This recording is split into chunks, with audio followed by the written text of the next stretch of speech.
We are tonight's entertainment. What the fuck is this, Chet?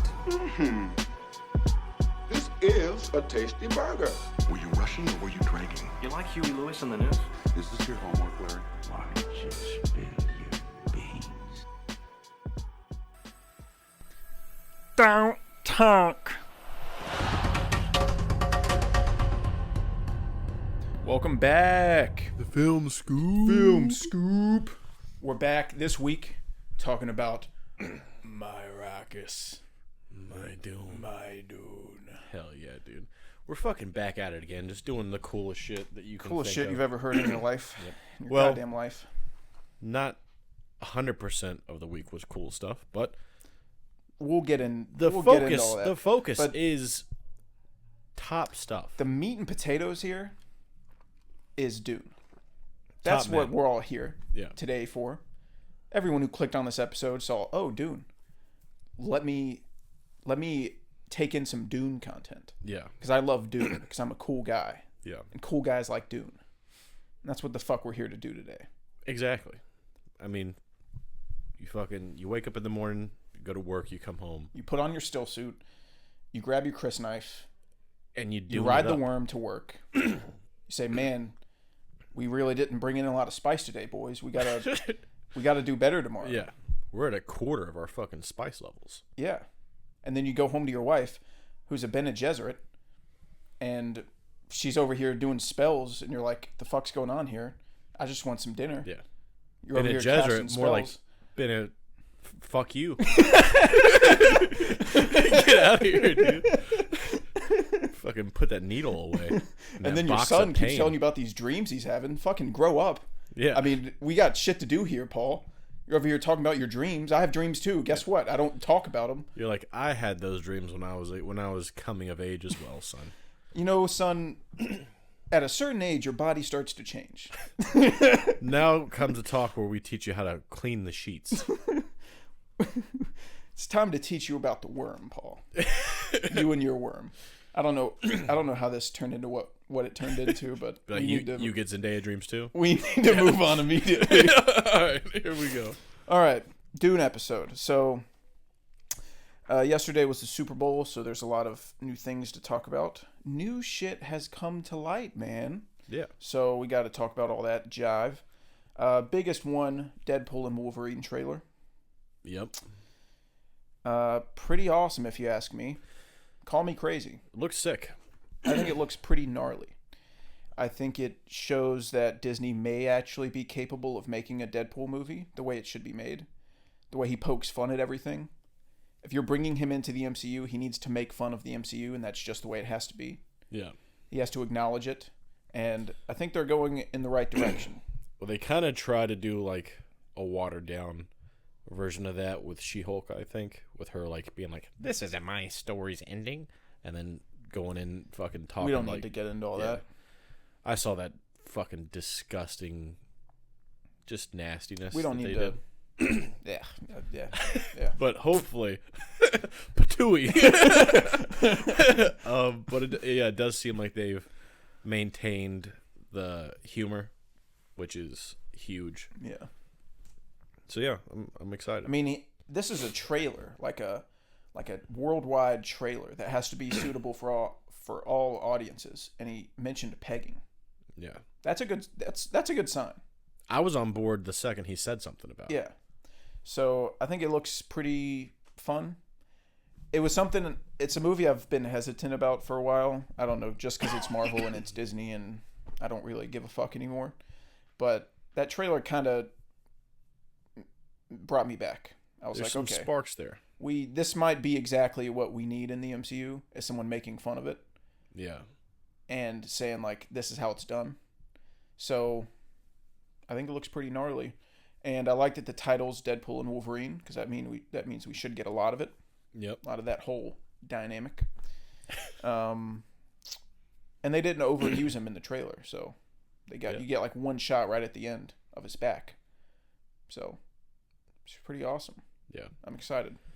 Apparently, a lot of stuff for Deadpool 3 is leaked, so I'm trying to steer clear of any Deadpool stuff. Not really. I mean, it's just like set photos of them fighting. Oh, okay.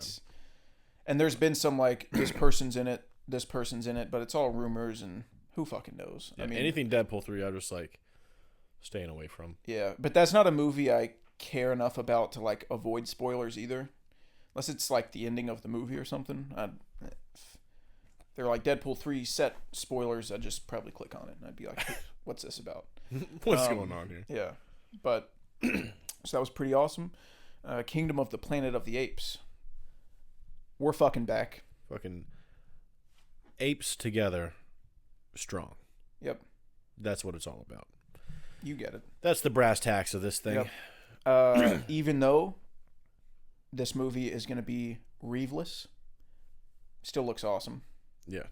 I still enjoy that world that was built. Yeah. So. And I think we've talked about it before on the old Scoop, but I think they're going in the right direction.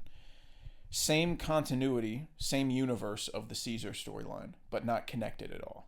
Yep. So it's not a reboot, it's not a restart. Everything that happened actually happened, but we're using different characters that are set in the future. Yep. I think that's the best way to go about it. Yeah. And I love that the trailer, because the teaser didn't show anything, it was just cool shots. But the trailer that we got yesterday kind of gives you a little peek into the story, and it seems like they're gonna talk about Caesar's revolution and how the apes and the humans used to work together, and how it isn't like that anymore. And there's going to be this, it seems like this one main ape that's like fighting for what Caesar used to fight for. Yeah, it's pretty awesome. Gets the juices flowing. What can I say? There's gonna be like a civil war, but yeah, no, I think it is a great call, because then you don't have to build on anything that Reeves has made. You don't have to. It can't ruin it. Yeah, you don't have to, but you also don't put yourself in a box of like I have to do what Reeves did. Yeah, you can do whatever you want now, as long as fucking apes rule the world. You're fine.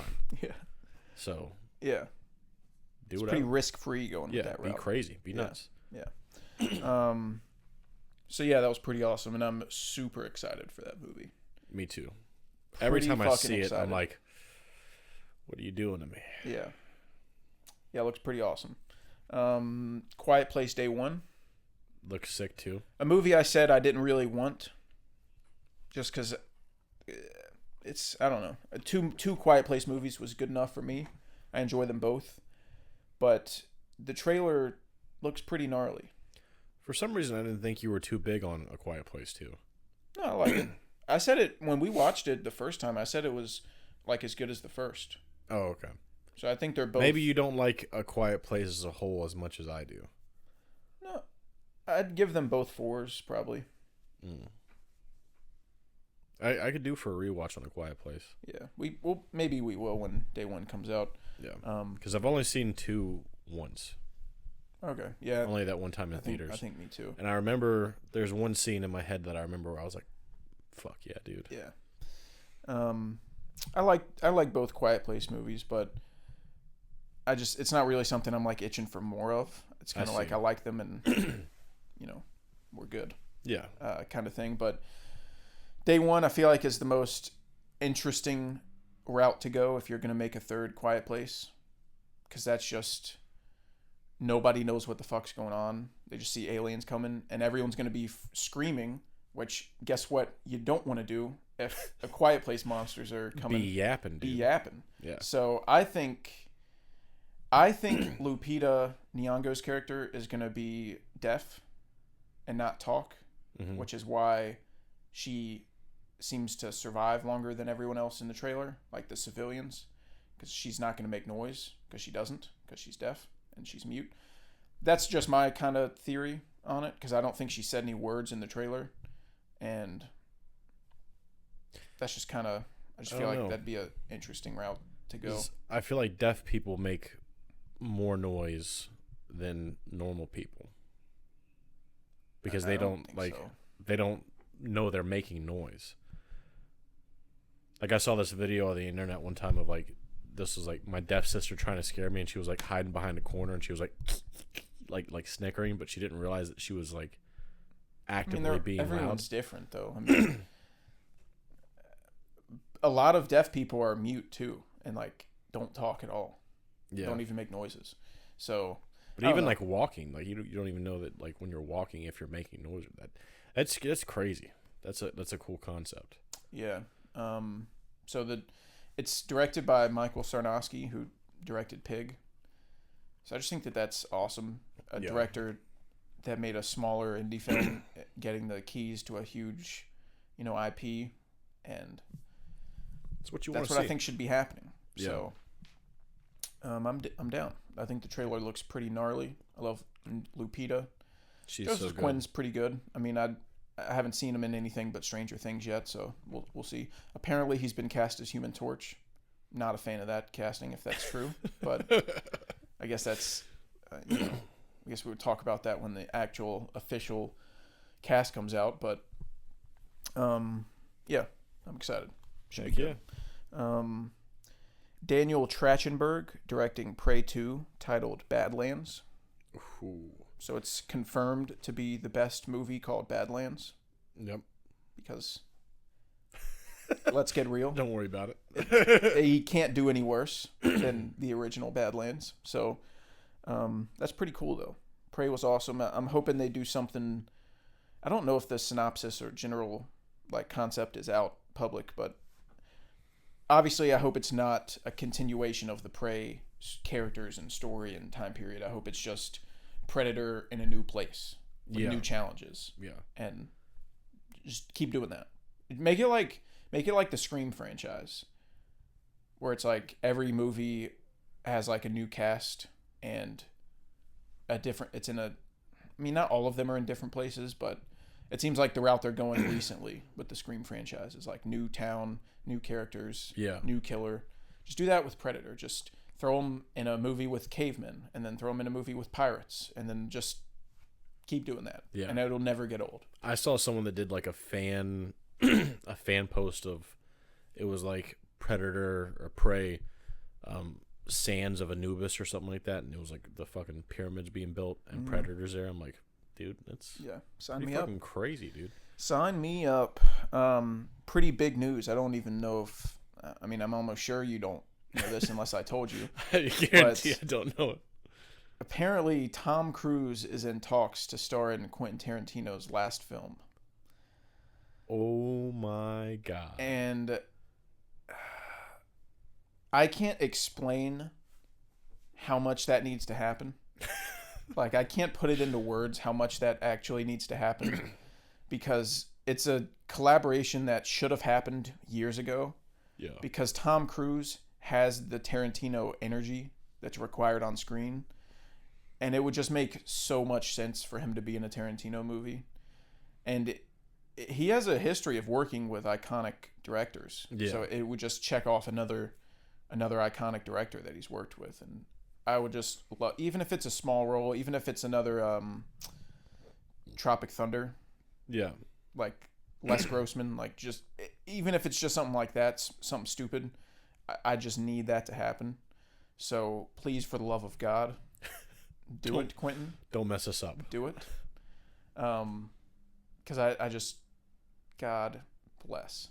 Brad, I don't know if we talked about it when it was announced, but Brad Pitt's supposed to be in The Film Critic. I do think I remember you talking about Brad Pitt being in it.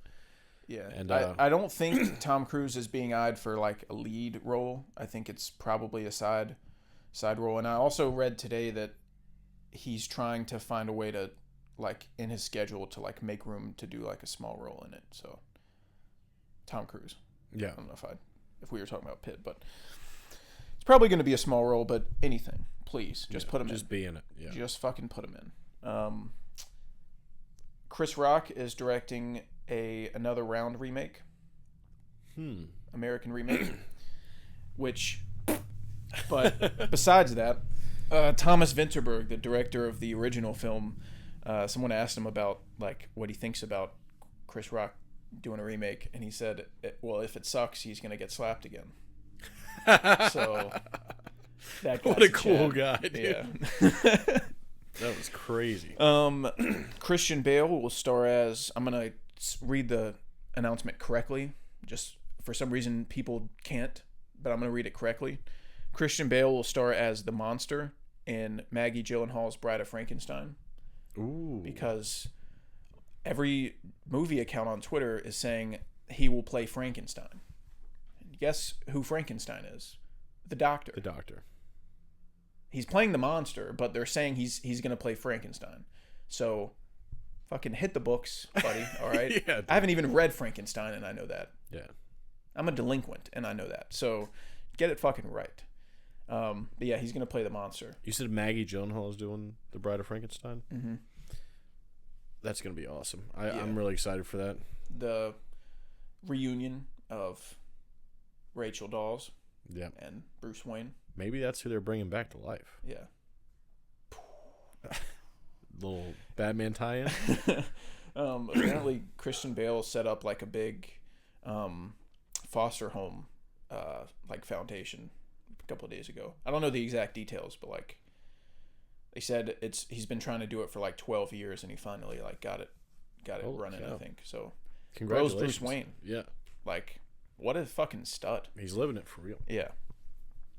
Spike Lee and Denzel to remake Akira Kurosawa's High and Low. I haven't seen High and Low. Doesn't matter. But, I don't know anything about High and Low, and I don't think I've seen enough Spike Lee joints to speak if that's a good match. But I can tell you the fair thing, match. the fair shake here is everything I've seen that Akira's done. Don't try and do it again. He's operating at all cylinders, and no one else can do that. And you're fucking out. Yeah, don't mess with it. I can speak to it. I haven't seen High and Low, but don't remake classic movies. 1, don't do it. 2, Spike Lee's already remade a foreign film before. So he did. I forgot he did. How about you buzz off? How about that? Go do something else. Don't remake a classic movie. He ruined Old Boy for me for the rest of my life. Yep. He did that to you. Thanks. Your life was ruined by a Spike Lee joint. Yep. That's crazy. So yeah, I don't like that. I mean, I'm sure it's like if you don't watch Akira Kurosawa's version, you'd probably watch whatever they're gonna make and be like, oh, that was a good movie. But like, I don't know. I mean, didn't maybe feel that way know. about Old Boy. I know. I haven't seen Old Boy, so I don't know like if he changed stuff, why his version is so bad when the original's so great. It's been a while since I've seen the Old Boy remake, but I remember watching it and being like, the fuck? I don't know. I can't speak to it, but he'll probably make a decent movie out of the High and Low script, but just don't do that. Like we can just go watch my dad and I was like, "You believe this guy? What the fuck is this guy's problem?" Yeah. And then last piece of news: Ryan Coogler and Michael B. Jordan are making what is being described as a 1930s vampire movie. Ooh. And I believe I saw something that said Michael B. Jordan's going to be playing twins. You give me more Michael B. Jordan, dude. I'm not gonna know what to do with myself. Yeah. You put double Michaels? Yeah, he better double keep B. his Jordans? shirt on, and like at least some of the scenes. Nah, dude, take it off. Like I need my pants to like air out a little bit between scenes. Dude, so you get a cool Michael on Michael scene. Oh my god, dude. We're getting into fan fiction. That's where the Mayan calendar ends. That's when you see Michael B. Jordan on each other. That's what they keep in the Bermuda Triangle. That's why we can't go there. That's what's crashing the planes. That's all the news we got. I've got some Dune trivia. I believe you do too. I do. So I'll go first. I like to think these are sort of easy, but who knows? I don't know. I've seen it 6 times, so I'm somewhat dumb. Whatever happens. Yeah. What is the name of the group that Lady Jessica is a part of? The Bene Gesserit. That's what you just said. Yeah, no. I realized once I said it earlier in the skit, like I fucked this question. Would you have known that? I would have known that. Okay. I actually double checked 2 things that I didn't know going into it, so that I didn't say them wrong, and you'd be like, "Not that," and then you would make me look dumb. So I was like, I'm gonna make sure I'm saying these things right. Like this Harry Potter spell. Oh yeah, Avada-Kedavra. Yeah, Bene Gesserit. Yeah, that's correct. What did Paul do that made Dr. Kynes think he had worn a still suit before? Oh fuck! He tucked his. She was like, "You tucked your cuffs in, something style." God bless. I don't remember. I remember that scene for sure. He tied his boots slip fashion. Slip fashion. Yeah, that's what it was. You had the right idea. Yeah, I knew it was Just something not about his exactly. legs. Yeah. Yeah. And last one, what is the name of the character who challenges Paul at the end of the film? I don't know. I'll tell you that one off rip. Don't know. I always remember it really easily because of the way Javier Bardem says his name. How does he say it? Jamis. Jamis don't. Jamis don't. Yeah, his name's Jamis. Okay. Yeah. Jamis. Yeah, I didn't know that one for sure. I thought that one was kind of hard. It was, and I don't for some reason. Again, this is just my second watch, but I don't remember him being the one that he saw in visions as his aide, and then him having to battle him at the end. Dude, his visions be fucking him up. Yeah, dude. He's got visions of Jamis being his buddy, and every then which Jamis way but fucks him. loose, yeah. And then he's got visions of Chani fucking him, but then Chani's the homie. It's like, the fuck's going on here? Got him chopped, bro. Yeah. What's your Dune trivia? All right. I'm going to start you off with a tough one. Okay. How much cum is left of me after watching Dune? 0. Goose egg. Got it. Got it. Zilch. I actually wrote that out with the answer 0 beside just to remind myself. Yeah, just in case you forgot. All right. What character betrayed Paul's dad, the Duke of Arrakis, or the Duke of Atreides? Don't worry about that. You said which character betrayed Paul's dad? Betrayed. Oh, which character betrayed? Not portrayed, betrayed, yeah. Oh. in the story, yeah. Dr. Yue. Yep. Got it. Yep. And my last question is, I can throw 2 in, but you'll probably get it. Give me all you got. Well, you've read the book, but it's not referenced a lot in the movie. But what is the home planet of House Atreides? Caladan. What about the Harkonnen? Getty Prime. Yeah. And the Sardukar's home planet is Seleucus Secundus. You can't stump me on that shit, dude. God I'm fucking bless. Fremen. I'm Fremen. I eat sand for breakfast. Dude, the whole time I was, we were like about to watch Dune, and I was like, yeah. I'm just trying to remember like the plot, and I was like, yeah, they're going to Arrakis, and I was like, where are they coming from? What was One that thing place? that confused me a lot when I first started getting into Dune was Arrakis. Like, because you always hear Arrakis. Like, that's a big pop culture, just like landmark. People talk about Arrakis. But then the movie and the book is called Dune. And I was like, they never really say Dune. Like, what do they even mean by that? When do they leave Planet Dune and go to Planet Arrakis? Yeah. You know? Yeah. And then there's also times where they say Arrakeen. And I was like, what? Huh? Like, is this not Arrakis? Like, I was so confused. But the planet's Arrakis. Arrakeen is the city on Arrakis. Oh, okay. Like the big That's where they fancy set up part shop. where they all live. That's Arrakeen. And then Dune is just a slang word for Arrakis. Now, I guess this is kind of off topic, but in the book, in the movie, no one really lives in the city that we can really tell. It seems like Atreides goes in and kind of takes over that whole city, and then everyone else lives in the like caverns underground. The Sieges. The Sieges. Yeah. Do people live in the city in the book? Well, here's the thing. I don't exactly know. There isn't any like interactions with like townspeople in the book. Okay. But when they get to Arrakis for the first time, there's people lined up. Lisan al-Gaib! Yeah. But I don't know if those people just came to Arrakeen There's for gotta that. be. But yeah. no, wait, no. There's got to be people. No, those people in the live city. there because they either live in the city and live, or they go in the desert and die. So, if they were desert people, they would be wearing still suits. Yeah, and they have to have lived there. They said that whenever Duncan goes out and looks for them, he couldn't find them until they sent a person to go get them. So they're very secretive. Like, if you're out in the desert, you're not going to be going into the city. Yeah. They also sent for like a housemaid for their little temple. So she got someone from the city. Right. Yeah. So there are people in Arakeen, but like no one really cares about them. I mean, come on. They're all dying of thirst, and they're planting trees that cost 100 gallons of water a day to keep up.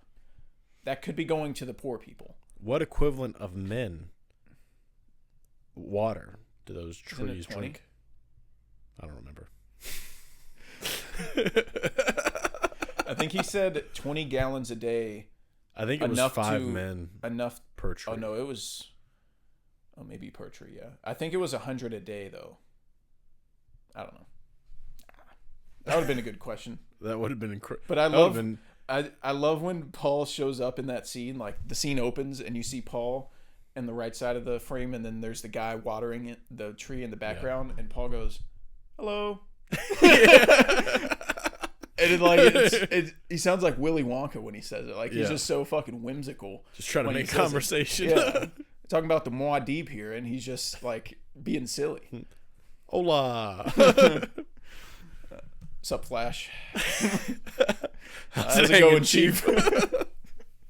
Anyway. So that's all the trivia. Yep. All right. So we can get into our watch list. Did you watch anything not on my watch other than what I know you watched? Because you told me? Yeah, that was it. Okay. So my watch list starts with Cinema Paradiso. Ooh, what did you think? Which was, I've heard about it for a long time, and it was a wreck to me, so I finally, nailed it down, and it's pretty fucking awesome. Really? I gave it a 4.5. Holy cap. It's just about a kid that becomes friends with a projectionist and discovers his love of cinema. Is his name Chet? His name's not Chet. Big missed opportunity there. Yeah. They should have known that 37 years after the making of it, there was going to be a movie called The Nice Guys, in which there was a character named Chet that became a projectionist. They should have... That's the half star that I took off. Was that his name's not Chet. The proof is in the pudding, officer. No, it's pretty fucking awesome. It spans a wide range of time. It's one of those, like, you see a whole character's life almost, kind of, in a way, movies. Okay. And the music's great. It's got some, like, Spielberg-esque, just makes you want to fly on a rug into the sky type of music. And the performances are great. It just looks great visually. It's got a phenomenal ending, and it's something I'd recommend to everybody. Anybody who loves movies, just watch it, because it's pretty fucking awesome. So I'll add it to the list. Hell yeah. Next up, The Zone of Disinterest. Got him. Holy mackerel, fucking got him. Let me tell you a little something about this movie. This is gonna be a rough one, because everybody likes this movie except for us. Woo! What's new? I'm gonna go ahead and rip the Band-Aid off. I went into this movie sweepy. I had a rough day, and I put off watching it the day before because I had a rough day, and then the next day was the last day, also a rough day. So I came in tired. I think I grabbed an energy drink. Might not have. I thought I did. I don't remember. But didn't. I don't think the Lord himself could have stopped me from snoozing, dude. Because holy shit, what a boring movie. Yeah. God dang. So I made a TikTok about how I wasn't a fan of The Zone of Interest. And all the comments were calling me stupid. That's what happened. Maybe we're not. You're stupid. Maybe we're not stupid. You're stupid. Yeah, I was getting a lot of comments people telling me not all movies have to be interesting. Not Not all movies have to be entertaining, is what they said to me. Yeah. Not all bathrooms need to be clean, but I'm not going to be shitting in them. That's for sure. I'll be leaving that bathroom. Yeah. You're more than welcome to make a boring movie. Yeah. But I'm going to watch the boring movie and say, man, that was boring. Yeah. I'm not going to lie to myself. So I think what a lot of people are doing, not everyone, I know there's people that watch this movie and just were riveted from the opening scene and loved it, and that's great. I'm not saying you're wrong. If that's your opinion, that's awesome. I'm glad you liked it. But I feel like there are people who feel like they can't say they didn't like it because it's about Auschwitz. Yeah. They feel like that's a pass. Like, since it's about sensitive subject matter and something that's important, quote unquote, they can't say they didn't like it, which I say is a load of patooey. It doesn't matter what the subject matter is. There's good movies and there's bad movies. And you can take 2 movies about the Holocaust. Even though The Zone of Interest isn't about the Holocaust, but you know what I mean. It takes place during the Holocaust. Yeah. Schindler's List and The Zone of Interest. Both feature the Holocaust. One's good, one's bad. See how that works? Yeah. It's not exempt from criticism because it's about the Holocaust. And I think you can... People are also saying it's weird to say, like, you enjoyed a movie about the Holocaust. It's like, no, it's not. Like, when I watched Schindler's List, I enjoyed watching it because Steven Spielberg used incredible writing and performances and set design and costume design and cinematography and score to make a good movie that emotionally invested you in the characters and you cared what happened. And you watched a good movie. That doesn't mean you like the Holocaust and you like seeing people die. Obviously, that's not what that means. No, there's events that are happening, and there's incredibly written characters that are pushing you forward. Yeah. And there's not that in The Zone of Interest. Yeah. There's not even, like, sometimes, like, it is important to see the struggles that they underwent. And there's scenes in Schindler's List that break my heart to pieces. But it's important to have to see that, to have to see what these people went through. And then in Zone of Interest, not only do you get less interesting characters, but you also don't really get to see the struggles that they had to endure to make it through. It's just a fucking lady and her husband fucking yapping about nothing. Yeah. So the shtick of The Zone of Interest is basically, it's about a family that lives outside of Auschwitz, and they go about their lives and they do normal family things, and you at times hear horrible shit happening in the background, and they are unbothered by it, and they go on with their day. And that, in theory, is unsettling and eerie. In theory, when you say, yeah, there's a scene where this mom is watering flowers holding her baby, and you hear gunshots and gas chambers in the background, and they don't, like, she doesn't pay any attention to it. Like, in theory, that's eerie, and that would make for a good movie. But I kind of disagree. Well, Go ahead. I'm still talking. So I'm getting somewhere with it. It would make for a good short film, possibly, but that would make for a good layer of a movie. If there was a story being told with a narrative and character arcs and things keeping you on your toes, and then in the background at times you hear these things and you see smoke in the background, and it's just a layer of the story, that would be a great idea and very unsettling. But that is the entire movie. The entire movie is this family doing family shit and then Holocaust shit happening in the background. That's the entire thing. There's no real story happening. There's no real narrative. There's no characters you care about, because you're also focusing on a family that is Nazis. Yeah. Like, I guess the point of this movie is, well, these monsters during the Holocaust were also normal people. Who fucking cares? I don't, like, fuck them. I don't care. Like, I don't know. I mean, I know like some people look at it as like, oh, it was a different time, and you're kind of, if you lived there at the time, you're kind of forced into believing that stuff, and you don't have a choice. But it's like, I mean, I don't know. I'm not a fucking historian. I don't know. But I'm not going to sympathize with them. So I'm watching 2 hours of characters I don't care about do boring shit. That's what this movie is to me. Yeah. So I just think it's kind of pretentious. Also, the fucking 5-minute blank screen at the beginning and end. Go fuck yourself. Go fuck yourself. Really when that came on screen at the beginning, I leaned over to Carl and I said, no matter how good this is, I'm taking off a 0.5 star for that. You're wasting my fucking time. Yeah. Sitting here making me look at a black screen. Yeah. I don't care if you think it has a meaning, and if the director was like, oh, I think it represents this. Yes. Yes. It's at my tea. Yeah. Go fuck yourself. I don't care. Yeah. You're wasting my time. I was sitting there watching it. I thought the whole time, like, this would be a great opening to a Holocaust movie, because like the start of it is just like family, doing stuff.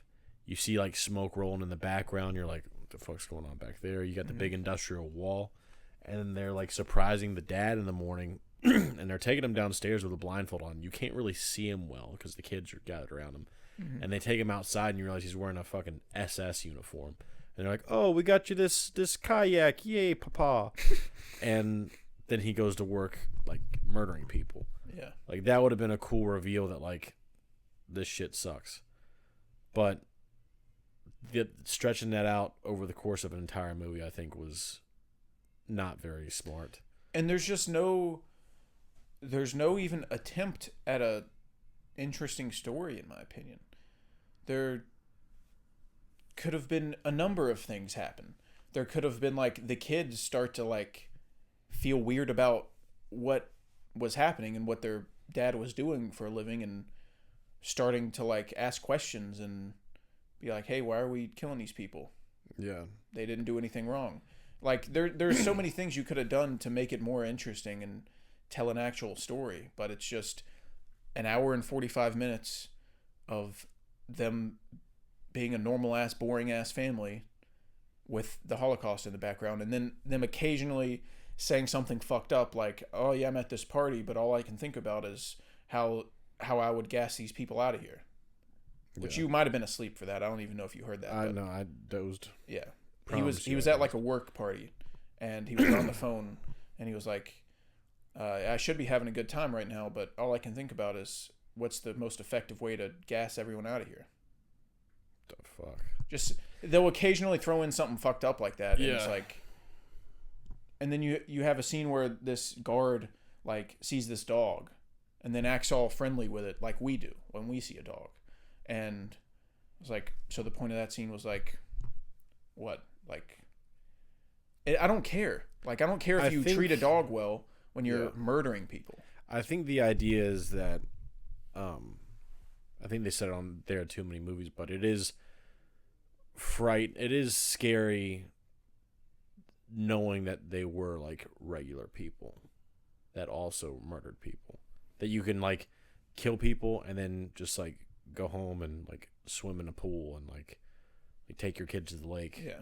Like that mafia hitman Richard Kuklinski, how he just like would go home and like raise his 2 daughters after killing 3 people. It's like, that's kind of freaky. I understand what you're saying, but it's also like, that would be a good element of the movie to explore in like a couple scenes. Like a movie that actually did that well, in my opinion, was Martyrs. Yeah. There's a segment where this guy does some heinous shit and then just showers and goes home, and you watch this character that like you haven't seen in the whole movie before. He's just a guy doing fucked up shit, and then you like follow him like and follow him and see him do normal things afterwards. It's like, that was eerie. Yeah. It's like, this is just a guy doing his job, and look at what he's doing. Yeah. And like, no one probably even knows about it. But nothing about Zone of Interest, I feel like, has a whole movie in it. No. It's all just like interesting ideas to add like a layer to something, or to lead into something, and then nothing ever comes, and nothing ever happens. There was a point where I fell asleep. A guy was in a room, and I fell asleep, and it felt like quite a bit of time went by, and then I woke up, and he was same guy in the same room. I went, holy shit, dude. No way. I was asleep for like 10, 15 minutes. Yeah. Same room. Yeah. It is, in my opinion, just incredibly boring, and I think it's pretentious, and I think, like, it doesn't take an hour and 45 minutes to say what you're trying to say with the movie. That's something you, like you just said, like, you can just say that. You can just say, yeah, those people that ran Auschwitz, like, they were just normal people, like, doing what they thought was right. Like I said, if you did an opening where you saw a guy, like, watering his garden and then, like, playing with his dog, and then he throws on an SS uniform and, like, goes to work in Auschwitz, like, that's a crazy way to start out something. Mm-hmm. But you can't milk that for that long, I don't think. I told Carl, if I was in charge of making a Holocaust movie, which I wouldn't make, I just have no interest in making a Holocaust movie. But if I did, to add more layers to it, I would probably do like a Magnolia type situation where you have like 6 to 8 different characters all in the same location, living different lives, different levels of, quote unquote importance, and like a higher up that has control over things, someone down low who's like barely surviving, and just show all these different perspectives of what was happening. Yeah. And I feel like that gives you a much more, I'm sorry, but like movies are entertainment, and you should be entertaining your audience. And even if there's sad shit happening, that doesn't mean you're not like liking the movie. Yeah, there should be something that propels you forward. If you watch a sad movie, if you're feeling things, if it's making you sad and you're crying, it's probably a good movie. If you're watching a sad movie and you feel nothing and you're waiting for it to end, it's probably a bad movie. That's the way it goes. So even though it's about events that are horrible, it should still be entertaining your audience and telling a story and making them feel something. Yeah. And I just feel like it didn't do it at all. Yeah. In my opinion. I am a believer that movies should be entertaining. And they should be interesting enough for you to keep watching. But what a crazy take on like, well, you're not supposed to have fun watching every movie. You're not supposed to like every movie. You just have to like boring movies. Yeah. Like, that's crazy. It's pretty. I can pull up my TikTok I made and like read out some of the comments, because I feel so bad for people that's like their job to do social media, because holy shit, like reading comments fucking sucks. Read a couple of these out.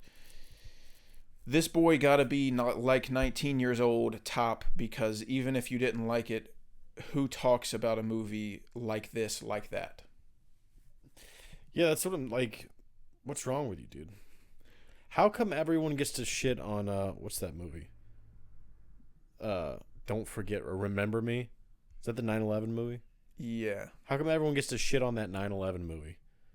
But you can't critique a Holocaust movie even though it's boring as shit? Yeah. I got one comment that said average MCU podcaster. Yep. That's because I didn't like a movie. I'm an MCU. I fucking hate the MCU now. I think it's dog shit. You don't like that thing? You probably like terrible stuff. You fucking scumbag. Yeah. It's an incredibly important piece of cinema that forces you to see the humanity of the Nazis and that monsters are human. If you're dense, just say that. I mean, I am on the hefty side. I don't know if he meant dense stupid or dense like dense body mass, but he might have me on both of those. Both of those accounts. No, like I said, like he's right. It is humanizing monsters, not in a bad way where you want to like not demonize people that did bad things, but an entire movie of that? Nope. Yeah. No, thank you. Yeah. And if that is your goal of trying to say like, hey, these like the Nazis were normal people doing what they thought was right. Find a more interesting way to portray that to the audience. Yeah. Sorry, like you didn't do that. This would have been an incredible 45-minute short film. That's what I think. People who say it's boring, but that was the whole point. How mundane life could be next to one of life's greatest atrocities. The point was to be boring. You know what? I get it now. All I needed was that the point of the movie was to be a bad movie. Now it's all now it's a 5. Dude, we might have the open house all wrong. Yeah. The open house was trying to be bad. Yeah. So in that way, it's good. Because the movie was bad, bad equals good. Yeah. 2 negatives make a positive. The nice guys, poop. Open house? If you're trying to be good and you're bad, you're bad. If you're trying to be bad and you're bad, you're good. Catch 22. Yep. We got it. We cracked the code. Yeah, that's all it is. God. What a fucking idiot, dude. Yeah, what are you talking about? So what's funny, though, is I gave it a 1. I gave it a 1 star. Mm-hmm. And I guess the 1 star, why it wasn't a half star, was just it does look cool at times, and there is nice cinematography and nice sound design. Performances and are good. It's technical aspects, it's a well-made movie. And they did some interesting stuff with the way it was filmed and using 10 cameras and filming it like a reality show, basically. The actors would just do shit, and they would have cameras set up, and there wasn't you know what I mean, how there's normally one camera and the actor knows where the camera is and knows how to stand. They just had them do shit, and then they would edit between all the 10 cameras. So there was some interesting stuff on the technical aspects, and the score was pretty cool, and so I gave it a half star for that. But I hear other people talk about the Zone of Interest, and they say the exact same shit I'm saying, but they'll give it a 3.5. I'm like, so be true to yourself. You're agreeing with we agree on our feelings on the movie, but it's you don't want to go low because everyone else is saying how good it is. Yeah. It's I don't care if other people think it's good. There's probably people that don't like fucking Surf's Up, and they're idiots. But that's beside the point. If I like something, I'm gonna give it what I think it deserves, and vice versa. Yeah. So, I will say, instead not shitting on Zone of Interest too much, but the cinematography was really cool. There's a shot that I really, really liked of the dad in the backyard at nighttime, and all you can see, it's so dark, because I don't think they used any artificial lights. Yeah, it was all natural light. It was all natural light, and there's a kind of a soft glow of the moon, but all you can really see up past his waist is the embers of his cigar burning as he's walking around. I'm like, dude, that's fucking awesome. Yeah, there's some shots that are really, really great, and the night vision stuff was cool too. Yeah. But yeah, I haven't been that bored watching a movie in a long time, and I'd never watch it again, and I'd never recommend anyone to watch it. So that's why I went so low. Yeah. Did anything ever happen with the night vision stuff? No. Okay. No. That because I was starting to doze off, and then I saw that girl planting apples in the side, and I was oh shit, hang on. I think that was based on a real kid or real children that would put food in the bushes to help people that were starving. Well, something along those lines, which is cool that he put that in the movie. But that was the first time I kind of perked up and was like, all right, let me try and focus. We got and some then wacky shit going on here. Went back to the old what's for dinner? Oh boy, the guys are coming over. Talk about the Nazi stuff. He's Italian. Yeah. That's an Italian man that I just did. I got my ears to the streets. We got to get out of Auschwitz and get the freaking gabagoo. Vafango. Yeah, I didn't like it. Gave it a 1 star. Don't know what to tell you. Shit sucked, dude. Open your eyes. Yeah. Open your eyes. That's what I say. Yeah. But moving on, I think we we talked enough about it. I watched Another Round again. Another round of another round. Oh my Fucking got 'em. god, dude, crazy. Dead to rights. I did a watch party with the boys. You were asleep. You let me down. So I found other means to entertain myself. Okay. And I did a watch party with Alan and Evan, and it was pretty awesome. I raised it a 0.5 star. What's it at now? Used to be a 4, now it's a 4.5. Ooh. Does it make you want to drink? It does make me want to drink. And then you try it and you go, ew, yucky. Yuck. Yeah, no, I'm good. I don't want to do any of that. Yeah, I think it's pretty fucking great. It's like, see, that's an example of a movie that has a message that also is entertaining and fun to watch, and has good characters, and never gets boring. Incredible performances. It's got a very like natural. I don't have any alcoholism around me in my life, so I don't have firsthand experience with it, but it feels very natural and real the way it's portrayed, and the story's just like great the way it naturally progresses. Yeah. And it kind of has like a, they're not trying to vilify anyone or anything in the movie. It's just a story being told, and you can feel how you want to feel about it. And when the movie ended, I told the boys, I was like, I feel like what Vinterberg was trying to say with this movie was like, fuck it. Like, we don't live forever, so fucking go crazy.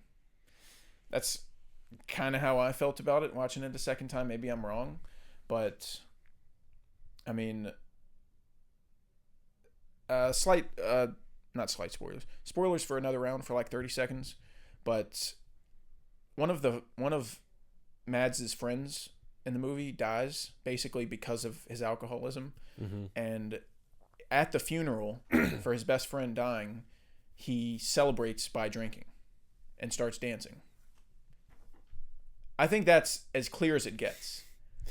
I don't, it's been a while since I've seen Another Round, but I remember thinking it was just more of like showing two sides of drinking. Like, you can drink and it can be beneficial to you and get you out of your shell, and you can be more sociable and more easygoing, make things more fun and more interesting. And then like there's that line, and once you cross that line, you know, it gets bad pretty quick. Yeah. So I thought it was more of about like finding a balance of, you know, getting into stuff. Like, people always talk about how stuff's bad for you, you should just never do it. But like, realistically, you're fine as long as you manage yourself. Yeah. Like, obviously drinking is not good for you, but if you have, you know, In moderation, some drinks on the weekends, you're fine. Yeah. You're okay. Yeah, so I just really enjoyed it. I guess I can't really tell you like exactly what I think it means, but who cares? Yeah. Everyone's going to take away something different. And Mads dances, and that's all I need. And he fucking killed it. He's really good. What a life! That shit goes fucking hard. Yeah, I think it's awesome, and not as good as The Hunt in my opinion. Oh no. I gave them both the same score, but I think The Hunt is like closer to a 5, and this is closer to a 4. Gotcha. So both same score, but like on the other end. And then by my lonesome the next day, I rewatched Manchester by the Sea. Oh, dude, I've been itching to rewatch that. Yeah. It was something that I really liked the first time, but I just needed to rewatch. I was kind of fuzzy on what all happened, and what a heartbreaking movie. It is fucking amazing. Yeah. I want to make Logan watch it. Honestly, like, I haven't done a video essay in a long time. I don't know how long ago it was, but I made one for the Nice Guys. And watching Manchester by the Sea made me want to do one. So I may do that. I don't know. But it really kind of blew me away because you don't get many movies like it where it feels real and it doesn't feel like a script or characters. It just feels like you're a fly on the wall in someone's life. And Casey Affleck won Best Actor for this movie at the Oscars, and he won it over Ryan Gosling for La La Land. And do you know how fucking good you have to be for me to agree that you should have won an Oscar over Ryan Gosling? Yeah. You know how fucking lights out you have to be? And guess what? I agree. Yeah. So it's one of the best performances I've seen ever. Casey, I think, was perfect casting for that character. He's fucking ridiculous. And it's a performance that you wouldn't think would get as much praise as it did because it's so understated. Yeah. And it's there's so many little nuanced things that people normally wouldn't appreciate. The Oscar winners are normally the, I've abandoned my boy. Yeah. I've abandoned my child. That's the shit they normally go for. Yeah. I wish you were fucking dead. Yeah. Shit like that. Like the Oscar moments. People yelling, people sobbing, stuff like that is what normally wins Oscars, but that doesn't really happen in Manchester too much. There's a scene or two where he cries, but it's not Oscar baity. Yeah. It's also a very natural cry. The biggest scene that I can think of in Manchester is the poster scene. Not the poster scene, the police station scene.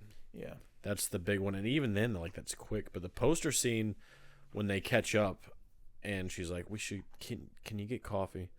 Like, even then, that's not, like, sold as a big thing. Yeah. He just, like, he looks at her and he's like, I'm no good. Yeah. Like, when he says there's nothing left, I was like, oh, my God. Dude. Yeah. This Honestly, is a man that is just existing in this state of limbo until he doesn't have to anymore. Yeah.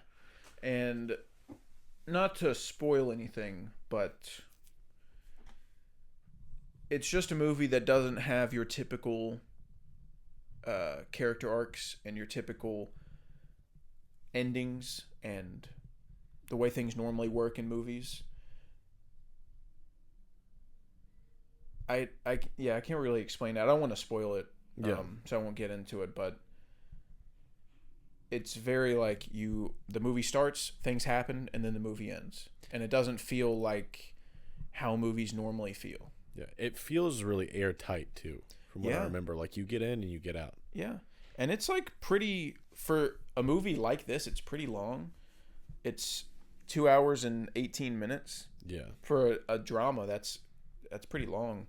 And it never once felt long at all. Because Kenneth Lonergan also does a great job of the way he edited the movie, which I'm sure it was like that in the script, so it's just the way he structured the story. It's not really editing, but there's a lot of time jumps. Yeah. And you'll see a scene of like someone dying, for example, and then in the next scene you see that person alive and you're like, oh shit. And he doesn't spoon feed you like 5 years earlier or anything like that. It's just that's the scene, and you as the audience is supposed to use your fucking brain and say, oh, this is a flashback or a dream. Yeah. This isn't real life. This isn't the modern timeline we're in. And so he does that throughout the whole movie. And the way he juxtaposes like things in the past versus what's happening now. And it's just incredible. Like, it's really incredible. And he lets his audience like do some heavy lifting, in my opinion. Yeah. He doesn't spoon feed you exactly. The first time I watched this, I really didn't know what it was about. And I didn't really know what certain things he said meant. Mm-hmm. Like, I can't beat it. And there's nothing there and stuff like that. Because it's so vague. Both of those things I just said. Like, if you haven't watched the movie, you have no idea what that means. Yeah. It's very nuanced dialogue, and you really have to kind of pay attention and notice small things and figure things out on your own, in my opinion. I'm not saying that this is Hammurabi's code, but I'm saying like it doesn't spoon feed you the way most movies do. Yeah. And you really have to pay attention and decide things on your own. And I just really loved it. I bumped it up to a 5-star. Heck yeah. Because I said movie. Surprisingly, I didn't cry. It made me sad. Like, there was one scene where I like, I kind of started to get watery, and then it instantly like went back down. But I didn't cry. Like, I don't know why. I think the movie's heartbreaking, but there's, put on The Dark Knight Rises, and this man's sobbing, but 3 times. Yeah. 3 whole times in one movie. But I don't know. Some movies just, I think they're really sad and emotional, but I just don't really cry too much, I guess. Yeah, there's movies like that. Like The Hunt is another one that, like, I think of it like, I definitely should have cried. I felt like I was going to cry, but I never actually cried during. Yeah. So, oh, dude, it's so fucking good. The score and the lack of score, too. Yeah. It's also, in a weird way, I don't know if you remember, it's kind of funny. I was sitting there, I was trying to remember what he said to that lady in the apartment complex at the very beginning. I don't care what you fucking do, lady. I'm just trying to fix this leak. I don't care what you fucking do, lady. Yeah. He was trying to fix her shower, and he was like, we need to run the shower to see like where the leak's coming from. And she was like, oh, you want to see me shower? Is that what you want to do? And he was like, I don't give a fuck what you do, lady. I'm just trying to fix the leak. Yeah. And what a fucking Boston thing to say to a person. Yeah. And then his boss tries to fire him for it, and then he's like, me and you both know that you can't replace me because I do electrical work, and that's illegal. So good luck finding someone else that'll do it under the table. And then he was like, never mind, I'll go talk to her. And like, just fucking called his bluff. That was awesome. But there's a lot of scenes. There's one where Lucas Hedges is having a breakdown, the freezer breakdown. I won't get into details about it, but he goes into his room and starts crying, and Casey Affleck's trying to help, and he's like, what's wrong? And then he's like, I just don't like him being in the freezer. And then he goes, you've expressed that very clearly. Because he keeps fucking talking about it, and he keeps nagging him about it, and he's like, there's nothing we can do, the ground's frozen, I don't know what you want me to do. And so he's just like, you've expressed that very clearly, I don't like it either. And the way he delivers the line is just super funny. And there's one scene where he's dropping Lucas off at his band practice at like his friend's house, and the friend's mom comes out to Casey Affleck's car and like invites him in for dinner, and the pause between her asking him and his response is hilariously long. It's absurd. I'm gonna recreate it right now. Okay. She says, we have a lot extra inside if you wanted to join us. Oh, no thanks. It might have been longer than that. I didn't want to bore the audience, but like, it's absurdly long. Yeah. And it's so funny. It's so uncomfortable, and there's no score, so it's dead silent, and it's just this lady staring at him, like waiting for his answer. For like almost a minute. Yeah. It can be really, really funny at times. Yeah. Because his dynamic with Lucas Hedges is also like just great, and Lucas Hedges is amazing. Oh, dude, he's fucking amazing. He's been good in everything I've seen him in. Dude, he's a stud. I wish he's doing plays right now, so he's not. That's why he hasn't done movies in like 4 years. But I wish he'd start doing them again, because holy shit, he's good. Him and Lady Bird, dude. He's a stud in Lady Bird, 3 Billboards, Manchester, mid-90s. Like, he's a fucking dog. Yeah. And I need him in more shit. But yeah, the score is great, but it also, he doesn't use it a lot in the movie. It's basically only for like establishing shots and showing Boston, and it'll play the score. But when people are talking, normally there's no score, and I feel like that was a great choice. Yeah. It makes it feel less like a movie and more like real life. So it's It's probably a masterpiece. I would say. It's getting to that point where I'd start using that word. Yeah. In terms of like a drama, I mean, I see character study drama, like it's probably a masterpiece. I see it for sure. Yeah. So, that's all for my watch list. You can tell us what you watched. Well, while you were out being a fucking nerd, watching Cinema Paradiso and fucking Another Round and shit, all those boring movies. Right. I watched a little number called The Man Who Killed Hitler and Then the Bigfoot. And I know what you're thinking. A movie with a title like that, it's a 5-star. And you would be surprised to hear that it's not. It wasn't very good at all. And it kind of aggravated me. I expected it to be a very like funny, campy movie because of the name and how like absurd that is. This guy's a war veteran who killed Hitler, and they actually do a really cool dynamic with that. And then they're like, we need someone else. Bigfoot, it has a disease, and it's slowly starting to kill like people in Canada, so he has to go kill Bigfoot. And like that whole premise, hilarious. Yeah. The beginning of the movie shows him like in disguise to go kill Hitler. He's in like an SS uniform, and he's got all this Nazi shit that he's emptying out of his. He's got like a Nazi flask, a Nazi lighter, and then he checks his watch, and the arrows on the watch it's just a swastika. Pointing at the. I was like, okay, this is like we're in. Yeah, this is airplane type shit. That's really funny, and they never do that again.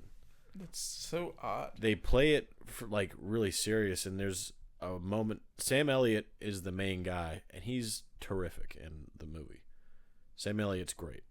Don't want to detract anything from what he brought to the table, but as far as just the story, it just was not there. And the opening was so strong. I was like, I'll finish it. It's not that long, but it got to a point where it felt long. It was like an hour and a half. Ooh. And it felt like longer than that, which is bad. It's unfortunate. Yeah. A movie that really needs to commit to the goofiness. Yeah, that's what I'm saying. And then when they started getting serious, I was like, that's a cool thing to do. I don't know if you care about spoilers for The Man Who Killed Bigfoot. I don't, but the scoopers might. I don't know. Well, spoiler alert for The Man Who Killed Hitler and Then the Bigfoot, but there's a point where they're like, these guys ask him about it, and he's like, yeah, that happened, but it got covered up, and you know, what he put in place continued on. You know, like he killed him before, like a while before World War II finally ended. And he was like, but I mean, it's still happening. He's like, all I did was kill a guy that day. Nothing changed. So he's kind of reluctant to do anything again. I was like, that's a cool way to set that up. Like, killing Hitler didn't actually matter. The Reich continued and the Holocaust continued. But I don't know. They do this thing with like this girl that he liked, and she's gone, and I don't know. It just felt like a mess. It felt like it couldn't commit to any of the ideas that they put in place. Ugh. And even when he got to the Bigfoot section, it seemed like they just rushed through it. They did all this dumb stuff in the middle of him being kind of like this brooding character, and I'm like, I'm not here for that. Yeah. I'm here for fun stuff. That sucks. So yeah, it was just kind of like a mixed bag, and I feel like if they dedicated to the goofy side, and they had Sam Elliott continue to yammer on about his like funny stuff, like all the weird shit he would say, like he's like, I broke my pinky, and they're like, what? And he's like, my 5th digit is broken. I'm like, just keep doing stuff like that, and we'll have a fun time. Sounds like you took a bullet for me. I took a Bigfoot for you. Ah, Hell yeah. hell yeah. But yeah, I think I gave it like a 2, just under average. Better than Zone of Interest? I would much rather watch that than Zone of Interest. Oh, wow. And technically, it's a Holocaust movie. The better Holocaust movie? That's what I'm saying, dude. Hey. Yeah. I haven't seen it, so you can. I mean, I can actually somewhat defend it if people want to go toe to toe, because it is kind of like a modern day Beowulf, a little bit. But okay, whatever. Yeah. Don't test me. That's all you got on your watch list? Yeah. All right. So I guess we need to go ahead and get into our Dune discussion. Our Dune talk. Did I take notes for this? No. I didn't either. Sure didn't take notes. If I was watching it at home, I may have. But we saw it in theaters in IMAX, which we'll talk about that. But if I would have watched it at home, I probably would have just put out my notes app and like wrote down shit I wanted to remember to talk about. But I don't want to pull out my phone during a movie in a movie theater. I gotta tell you, I think even if I was at home, I wouldn't. I was so locked in to Dune. Like, I don't know if I could. It was also your second watch, and it was my sixth. That's true. But if I was watching at home and I had to go do something, if like Logan was like, go take out the trash, I would be kind of mad that I was having to get up and break away from what was happening. Yeah. And I told you after we watched Dune that I think it's officially my favorite Denis Villeneuve movie. Because for a while it was 2049, because Dune felt like Dune was incomplete. You know, it's kind of a byproduct of being a part one, but even still, like, the part one is so solid, and it still ends on a good point. Like, it still ends on a. It doesn't Spider-Verse you. Yeah, it ends on a natural conclusion. Mm-hmm. It just doesn't give you any of the, like, there's just still things that need to happen. Yeah. And visually, like, I prefer the aesthetic of Blade Runner to Dune, but the story and the characters, I think I'm giving it to Dune. Mm-hmm. Yeah, Dune has always been like in a two-way tie with Blade Runner for my number one. Technically on my list on Letterboxd, I've had 2049 ahead of it, but I could never really decide. And I do have a feeling that like it may be whichever one I watched the most recently, I'll probably just put on top. Yeah. Because every time I rewatch them, I just come in my pants. But we were walking out of the theater after we saw it in IMAX, and I asked you, like, which one you preferred. And I think I decided that it's Dune. Yeah. Which is absolutely absurd considering it's a part one, and it's not a complete story. The fact that I have it over his other movies that are complete stories is absolutely bananas. But, and it entered I reworked my top 30 movies of all time list, which is constantly changing, but it entered my top 10. I mean, I don't hate it, dude. Yeah. And I think, technically, I still have Blade Runner over it on that list, so I may need to change some things. Yeah. But when I was in that theater watching Dune in IMAX, all I could think was, there are very few movies I would rather be watching than this. Yeah.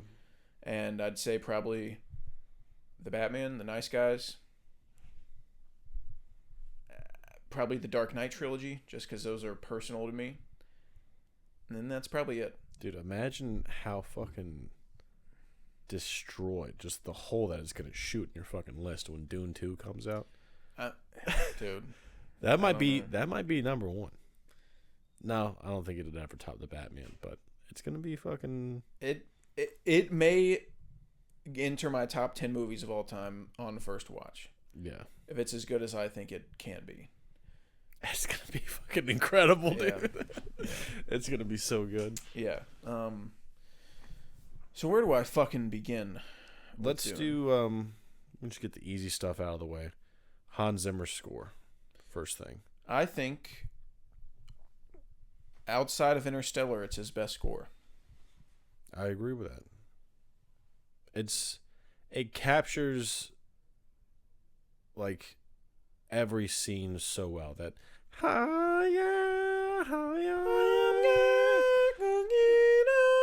oh my god, dude. Everything sonically fucking works. The score is incredible. The sound design that everything makes is great. What I really noticed, it could be IMAX, but the Baron's fucking back lighting up when he flies. Carl, I was just about to fucking say that. No, you were. I was just about to fucking say that. You said the way everything sounds is great, and I was thinking about when... Is it when he comes out of the oil pit, and whenever it is when the Baron's back, he has these things on his back that a light turns on. It's like an orange light, and it goes... Yeah. It sounds fucking awesome. Yeah. And it sounds like no sound you've ever heard before. And that's what Dune does so great, is like all the sounds. There's like a whole documentary on like the sounds of Dune and how they captured everything. And Hans Zimmer for the score wanted to use instruments that didn't exist, that they created, or stuff that hasn't been used in hundreds of years to make it sound more ancient. The motherfucker used bagpipes in the score. Yeah. You know the last score to have bagpipes? It's probably never happened. Because no one uses fucking bagpipes anymore. Yeah. The risk he took using bagpipes in a score for a blockbuster, and holy shit did it pay off. Yeah. Because it goes fucking crazy.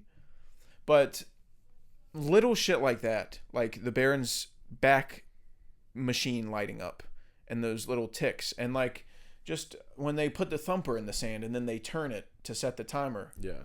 And it goes like, dude, the shields activating sounds really cool, and then also penetrating the shield. Yeah. Is a crazy sound. Yeah. It's like interference. Yeah. It's like it sounds how it should sound when you put like two opposite magnets together. Yeah. If you would give me 1,000 years, I would have never come up with like as cool of a visual and sound as things trying to pierce, like when the artillery's coming down and you see it slow down and it's slowly getting through the shield. Yeah. What a fucking crazy thing. Like, if I was like, oh, they got to destroy this, but it has a shield, I'd be like, well, they got to destroy the shield first. No, just fucking have it crush through the fucking thing. Yeah. In slow motion. Yeah. By the way, this is going to be full spoilers for Dune.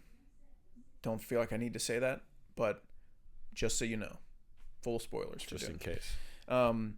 The sound that it makes when the hunter seeker comes for Yes. Leto, like in his back, and he can't reach it, and it sounds fucking awesome, dude. Oh my god, it sounds fucking awesome. Yeah, every little thing, sound design works for me. And then there's also like pairing it up with like some of the sci-fi stuff that they do. Like, I don't know why I love this so much, but the ornithopters having to rev up, the way their wings start slow and then they rev up. Yeah.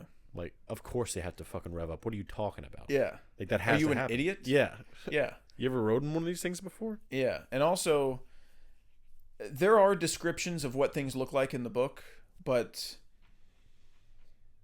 it's like a sentence worth of description. And you have to, like, they had to design what all these things would look like.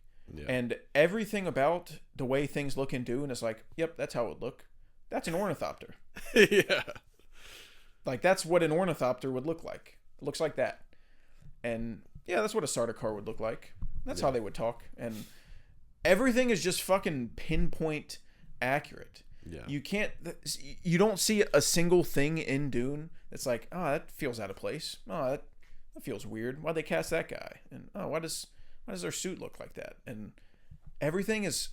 Dude, he was fucking locked in when he made this movie. Yeah. And I wanted to have just like... I was just thinking about it. And this movie is kind of like fan fiction. It doesn't... Like... You have Denis Villeneuve, right? He is the best science fiction director there is right now. He was on The King of the World.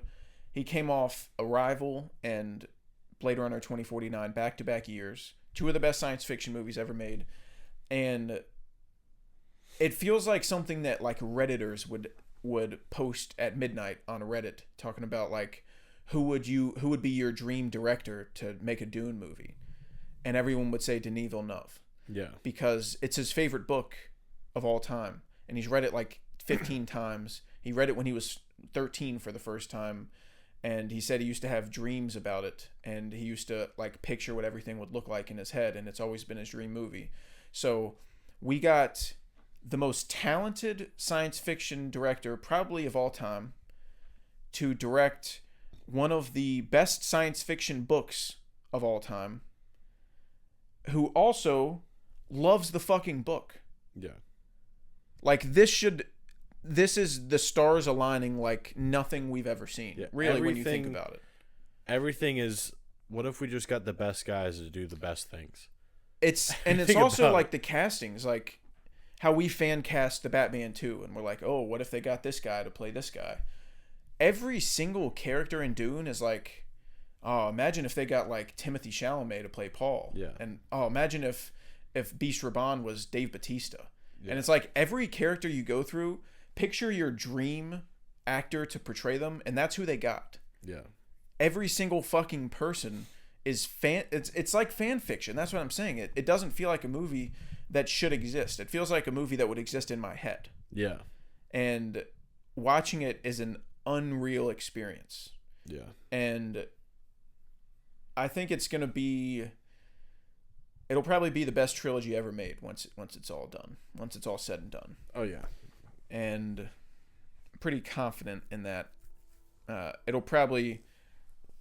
It's going to be hard to pass a Dark Knight trilogy for me just because those are just grandfathered in as like my shit. But I will probably tell you like objectively that the Dune trilogy is better whenever it's done. Like, I mean, if Dune 2 is what I think it is, it's going to be pretty fucking close already. Yeah. But I was just thinking about that, how it feels like we're in an alternate reality, that Denis Villeneuve got to make a Dune movie with like no studio interference, like no bullshit happening, no like, oh yeah, here's an $80 million budget or some shit. Like, he got the budget he needed. They let him build practical sets. They let him build a real ornithopter. They let him do all this shit, build the castle that they live in, and do these little art, the inscriptions on the wall, and the big worm art. And like, this shit takes so much time and effort, and building things practically changes everything. Everything about the way it looks. The actors can give better performances because they're actually surrounded by real things that the characters would be surrounded by, and it immerses them into what they're doing and who they're playing. And it's just a dream. Yeah. The movie's a fucking dream. And just kind of jumping around. We don't really have a structure. We're just yapping. Yeah. Just doing yapping.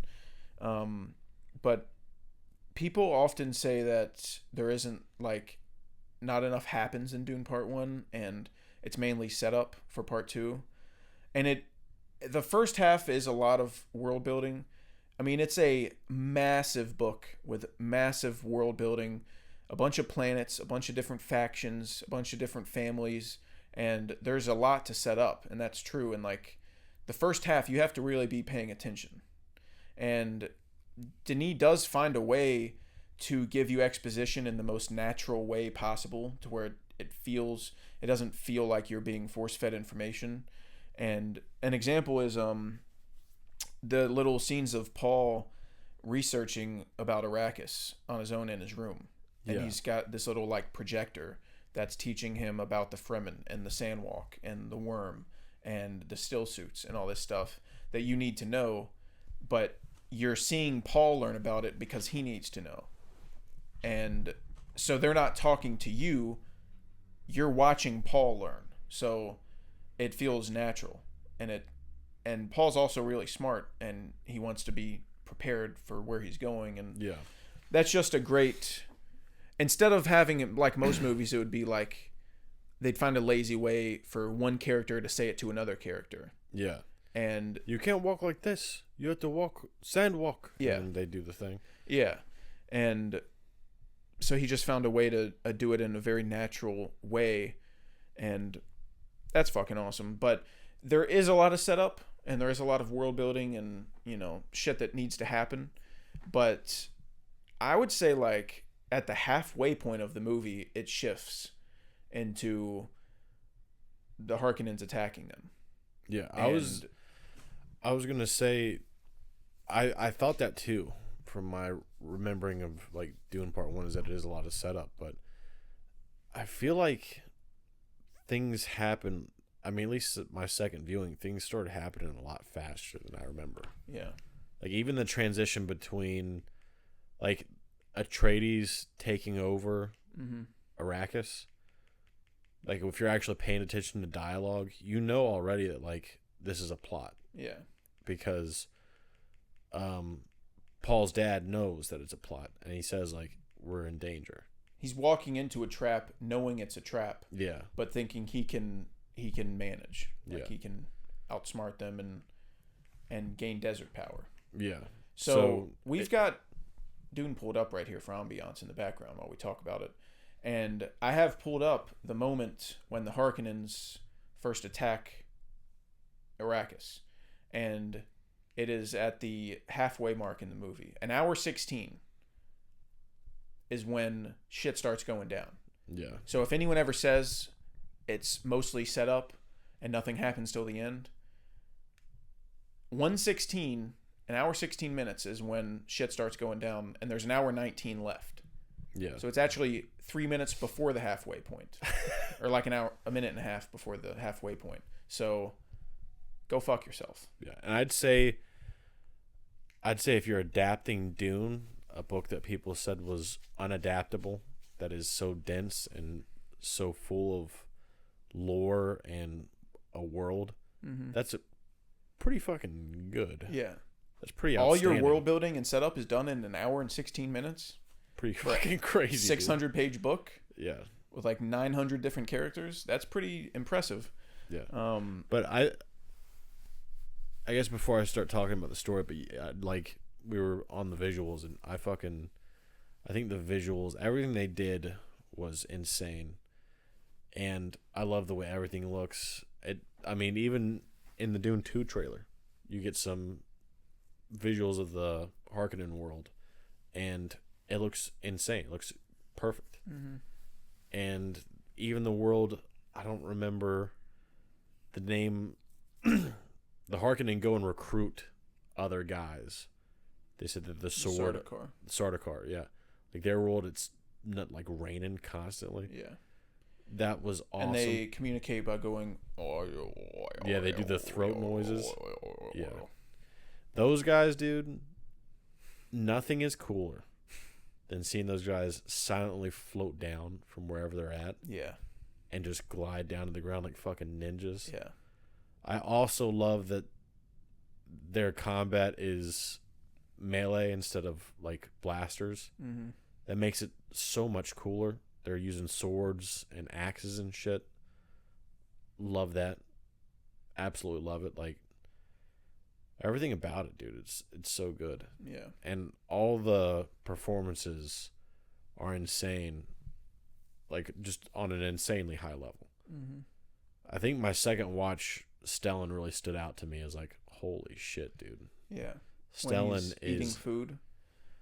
That's the most disgusting thing I've ever heard in my life. Yeah. But everything he says is fucking badass. When is a gift not a gift? Yeah. And then my Dune. I'm like, oh my god. I don't do a good Stellan. Yeah. I don't know if anyone does. No one can when he's doing that accent. But everything he says is fucking crazy. Yeah. Yeah, he's gnarly. And that's like hours of practical makeup they got to put on him every day, and God, he fucking nailed it. That had to have been so exhausting. Yeah. Fucking floating around in a big old fat suit. Yeah. I love that they cast David Dasmalchian as Piter. That's just hilarious to me. Because in the book, Piter's just such a bitch. Just a little pussy. And just casting David Dasmalchian as him is so funny. Yeah. Going back to what I was saying about perfect casting, it's just that you get David Dasmalchian. That's of course you do. Yeah. There's no other options there. Oh, I don't know how Gurney is in the book, but based on how he is in the movie, if that's like the idea of the character you're doing, I'd be like, of course you get Josh Brolin. Yep. No, every character in the movie is the exact same as they are in the book. Oh, okay. It's a perfect adaptation.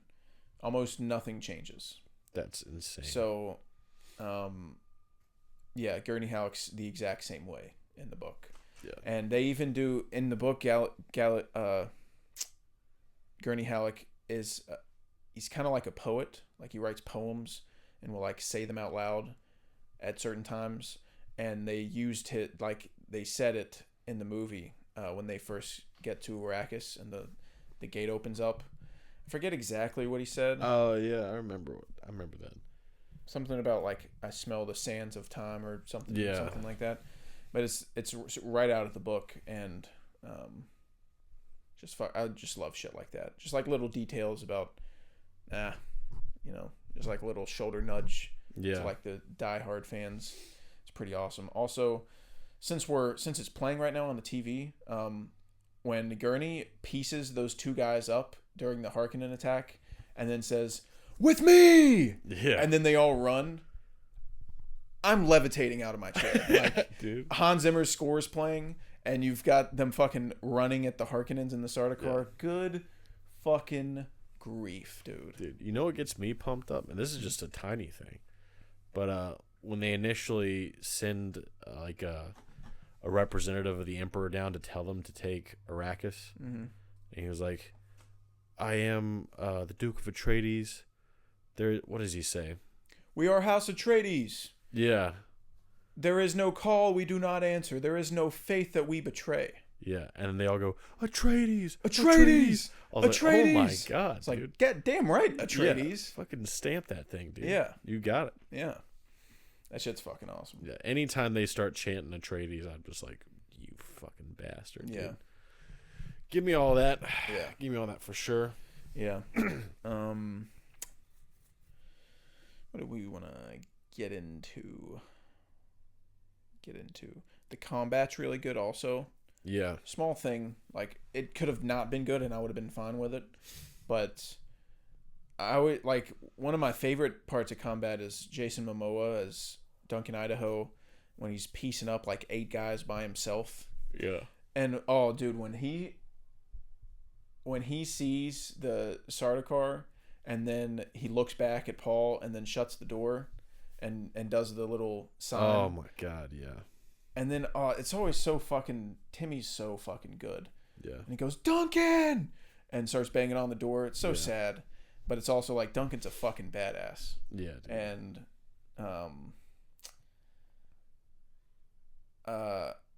I just want to say to anyone who's read Dune Messiah, there's something in that scene that I noticed that was like just a little Easter egg. I don't want to.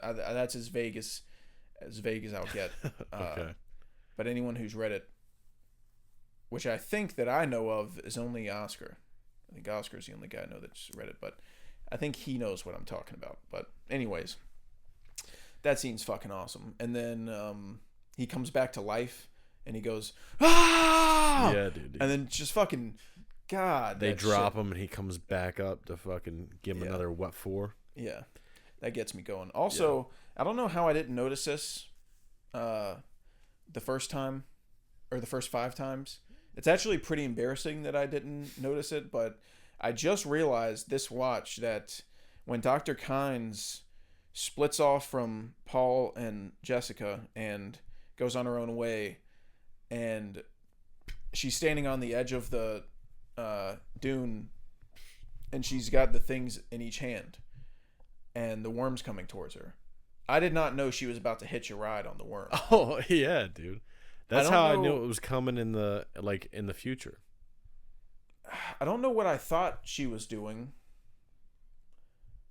Like she I guess undid I just thought she was in like battle stance for like Harkonnens or something. Like I don't know. Okay.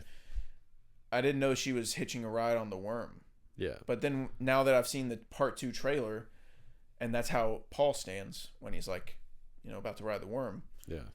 Then I put it together and I was like, That's what she was doing. She about hit She your didn't ride. get to because they pieced her ass and got consumed by By Shai said Hulud. worm. So, Yeah. Yeah. It's also so cool. It's a small thing, but like it's so cool how there's multiple names for certain things because there's a bunch of different groups and factions of people that all call the same thing something different. Like the One. Yeah. This one person that everyone knows about that they're all waiting to show up. The Bene Gesserit call them the Kwisatz Haderach, and the what the Fremen say the Fremen say Muad'Dib. Muad'Dib, yeah. And then the townspeople of Arrakis say Lisan al-Gaib. So it's the same person, but they all call it something different. Yeah, because in different cultures. They all have different cultures and beliefs. Yeah. And I just think it's like a small detail, but something really fucking gnarly. Yeah. When you think about it. How many of the Dune books use these characters? What do you mean? Like, does... Like, fucking... I forgot Zendaya's character. Does she, like, show up again in, like, Children of Dune or Messiah? Or well, like, is Dune... I haven't finished Children of Dune. So I've only read Dune and Dune Messiah. Okay. It seems like those two books are about, like, kind of the same group, kind of in the same time frame. I will say, like, Children of Dune is a continuation of these characters. Okay. I didn't know if there was, like, a Dune book that was, like, what the new Planet of the Apes is going to be to what the Planet there of the may Apes be down the movies was. road, but Children of Dune isn't. Okay. And I wouldn't imagine God Emperor is either, because people talk about how good it is. I don't know. Maybe down the road, maybe some of those Brian Herbert books do that, which I'll never read, because I don't. It's not Frankie Frank. I'm fucking out. But yeah, as far as I know, all of the Frank Herbert books are the same characters. Okay.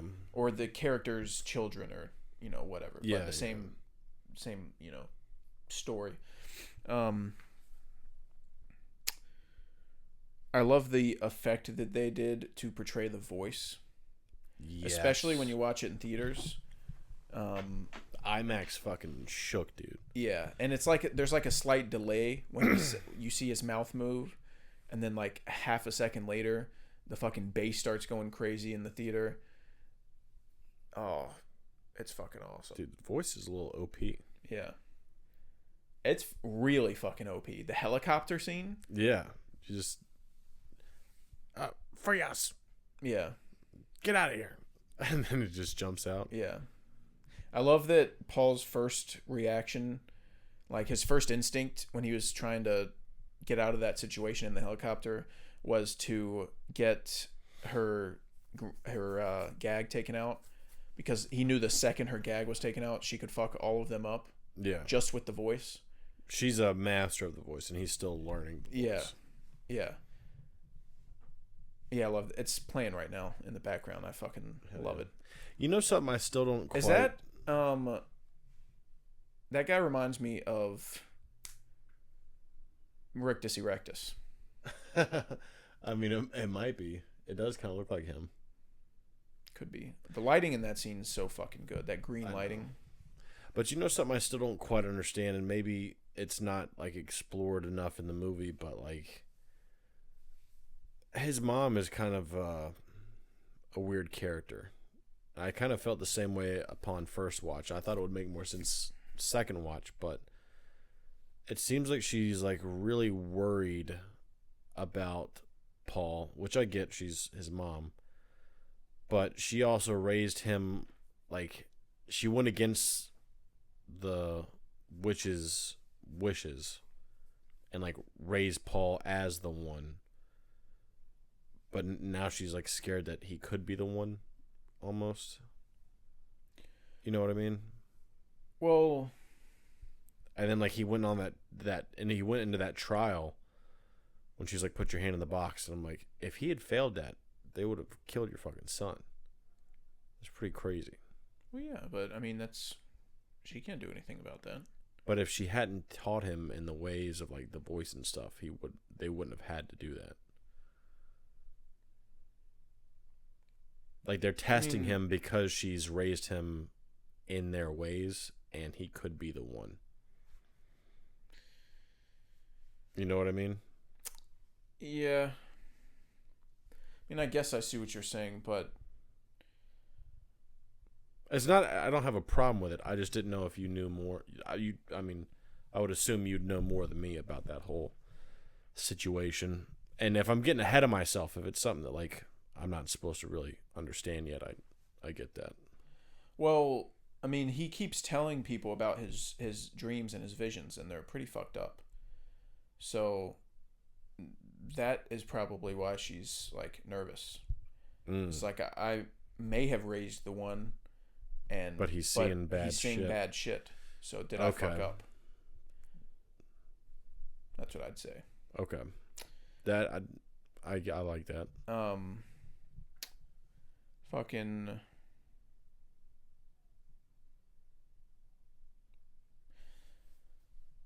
This is why you should take notes. Oh, yeah. You ran out. I was being patient. I thought you were trying to gather your thoughts. No, I'm just trying to think. Like I just love it so much, and I'm trying to not forget anything. No, so the sound, the score, the sound design, the visuals of everything, the plot, I think is incredible. I don't know. I would say I would be interested in reading the book, but I also feel like that I'm getting the book essentially.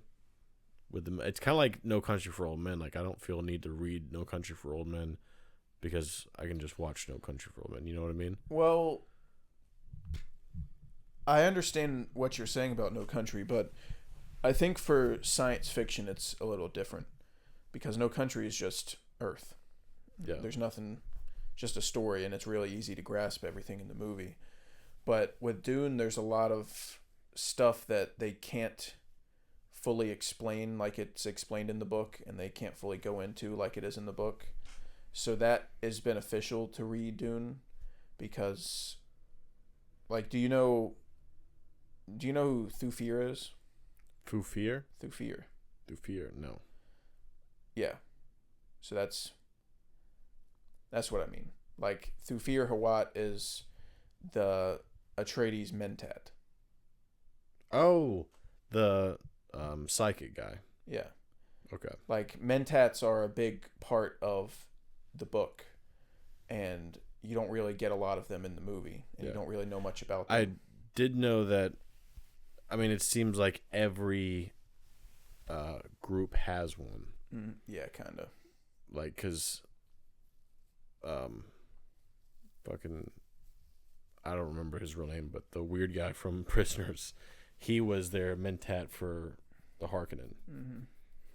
Yeah. I think it is beneficial to read Dune because it's such a big book, and there's stuff that he has to leave out. He did a masterful job including what needed to be included to grasp the story.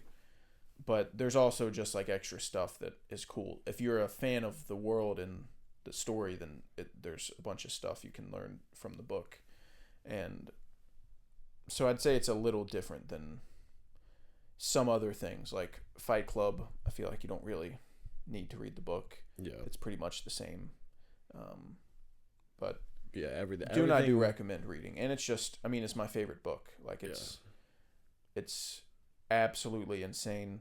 And they also go into the backstory of Dune and why everything is the way it is. I do remember you talking to me about that, about like why they use swords and not guns and AI and stuff having... Because a big idea of Dune is it's set in the future. It's set in the year 10,000 something. So they have futuristic tech, but it's all analog because AI has been outlawed. Because there was a big war where AI took over, And so AI and anything that can like work on its own without the control of a human is banned. Yeah. So that's like they explain all that stuff in the book, and that's not something they even mention in the movie. It's just that's the way it is, and that's it. So you can learn like the backstory of everything, and there's a lot in the book that's not in the movie that I feel like is interesting. I'm definitely gonna probably read it then, because the story of the movie is, I think, incredible. Like, from start to finish, the way they set up every character and the situation that they're in, I think is great. Like, the Harkonnen being like the most powerful and wealthy because they've mined spice, and House Atreides kind of like rising to power, the Emperor not really liking that, and pitting the Harkonnen and Atreides against each other in this like super genius way where like they weaken each other. Yeah. Yeah.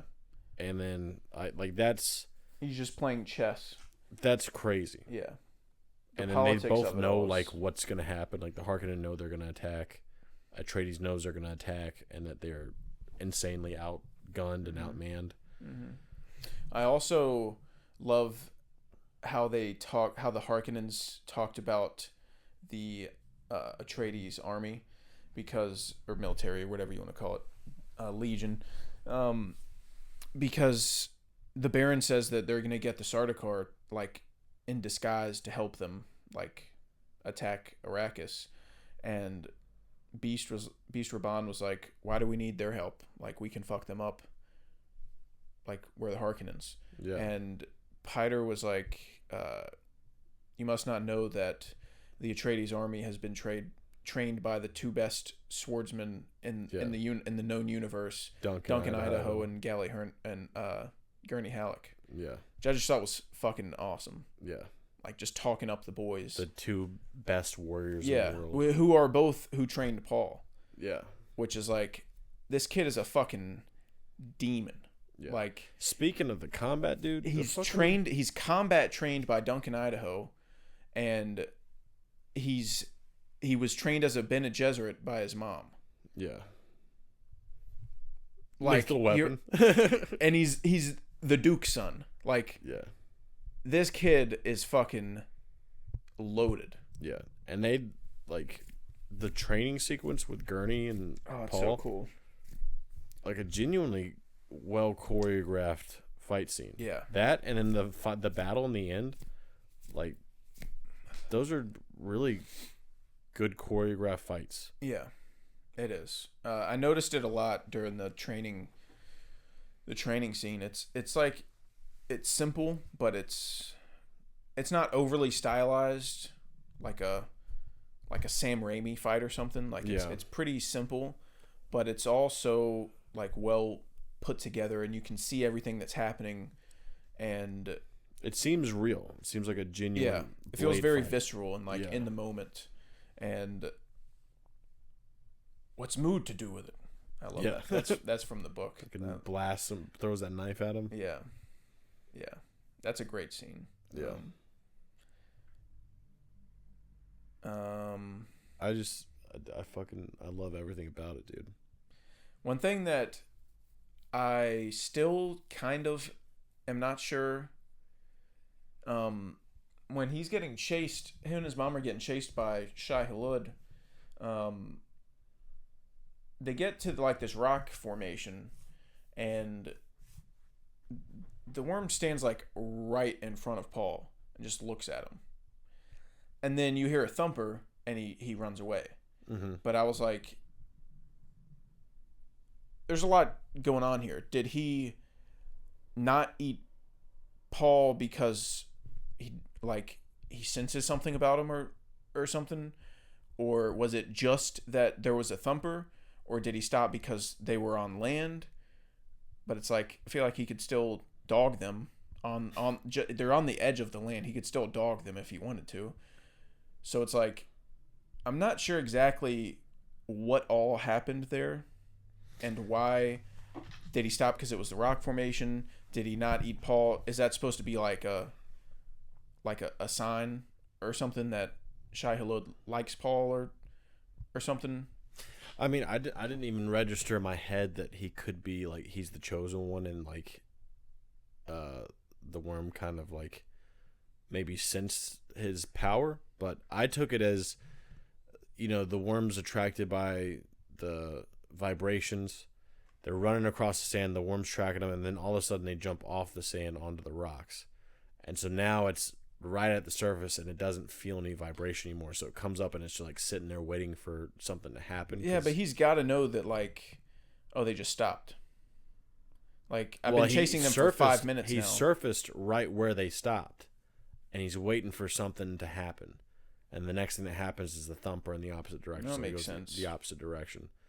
So, like, if you had your eyes closed and you run into the last place you heard something, you would run to that spot and then you would wait for something else to happen. And then the next thing that happened, you'd fucking jump on. Yeah. But the next thing that happened was the thumper. Yeah. That's how I perceived it in my head. I think you're probably right. But I don't know. Because it doesn't smell or see. It just has the vibrations. But that shot, dude, of it like looking down at Paul.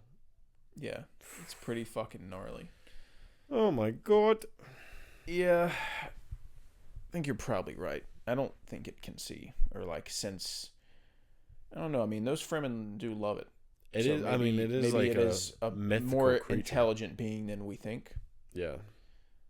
I was gonna say that's actually a cool way to perceive it. Is that like it sensed Paul being the chosen one? Yeah, because the Fremen believe in a chosen one, and the Fremen are very close with Shai Hulud. And he so told maybe him, he believes hey, in a chosen one. There's gonna be a chosen one, dude. Yeah. Yeah. Shai Hulud was like, it's him. You're getting all these cool knives from me, but like seriously, there's gonna be a chosen one. You guys can keep taking my teeth for your knives if you want, but it's him. Yeah. I just need you to know that it's him. God, that's such another fucking cool ass lore thing. Is that they all use Chris knives in their teeth from the fucking worm. Mm-hmm. Everything. The book's got to be incredible because everything is so. Like, of course they worship the fucking worm and have his teeth. Yeah. Why wouldn't they? That's of course that's what happens. Yeah. There's definitely a sand walk because they have to walk across the desert. Like, what are you talking about? Yeah. It feels real. Like it feels like you're watching a documentary on Arrakis. Yeah. On House Atreides taking over Arrakis.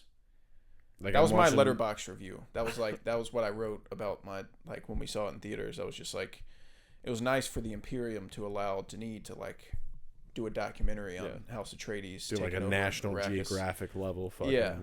And like they even took the real ornithopters out for a spin. And like we actually got some shots of the Harkonnens and they showed us how to harvest spice. Yeah. Cuz that's how it feels when you watch Dune. It feels like Denis Villeneuve went to Arrakis and filmed all these things that exist. It doesn't feel like this was made up for a movie, which is absolutely insane. Yeah. Absolutely bonkers. Jumping around, I love the end. I love his fight with Jameis and how he doesn't want to kill him because he's never killed anyone before. And then they tell him like, oh, sorry, buddy. Like you. Yeah, he's hoping to just has do to end in someone standard dying. like battle where it's like I bested you, it's give up. Let's move on. Yeah, but they're like, no, sorry, buddy, you gotta one of you has to die. And after like a little bit more of fighting, like the fucking score kicks in, and it goes, okay. And then you see this fucking look in Paul's eyes, like a fucking gear just shifted. Yeah. And he just goes fucking demon mode and stabs Jameis in the back. And then he's walking away and he's got his hair in his eyes and all these people are like patting him on the shoulder. Yeah. It's the hardest shit I've ever seen in my life. Dude, any shot of Timothy walking, like when he's still on Caladan and he's like he's kind of like looking at everything before he leaves for Arrakis. Mm-hmm.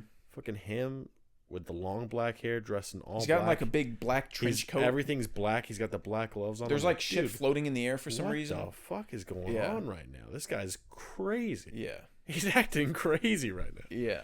It reminded me of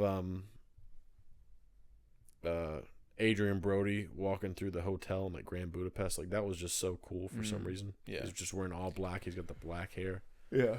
Timmy was absolutely perfect casting for Paul. I mean, may go down as one of the better castings when it's all said and done by the end of the trilogy or something. May go down as one of the better castings ever, in my opinion. Who's your call me crazy? Who's your top 3 castings from Dune? Because yours will be interesting since you actually have read the book and know more about the characters. Timmy is Paul.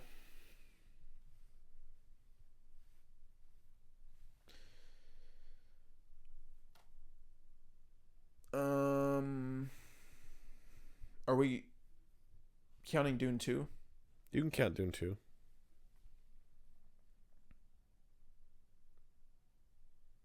Were you going to go Austin? Probably Florence. Ooh. As Irulan.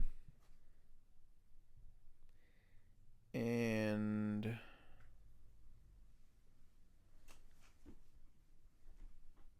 honestly, I'm probably going to go Rebecca Ferguson as Jessica. I think she encapsulates Jessica perfectly. She's got the warm mother side and the badass Bene Gesserit side perfectly. Yeah. So I'd probably go with her. I don't hate that, dude. She was phenomenal. The tent sequence, which obviously meant a lot more to me now that I'd seen the movie the first time.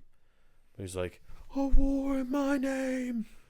But she tries to like, scene. He's like, "Someone help me," and she's like, tries to like, console him, and he's like, "Don't touch me, you made me a freak.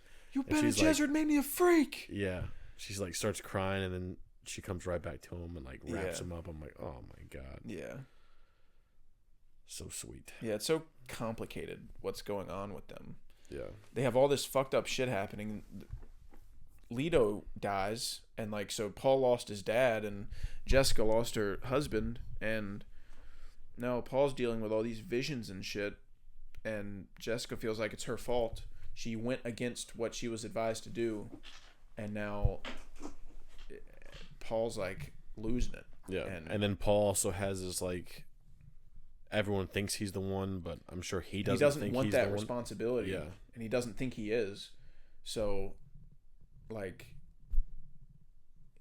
they see what they've been told to see.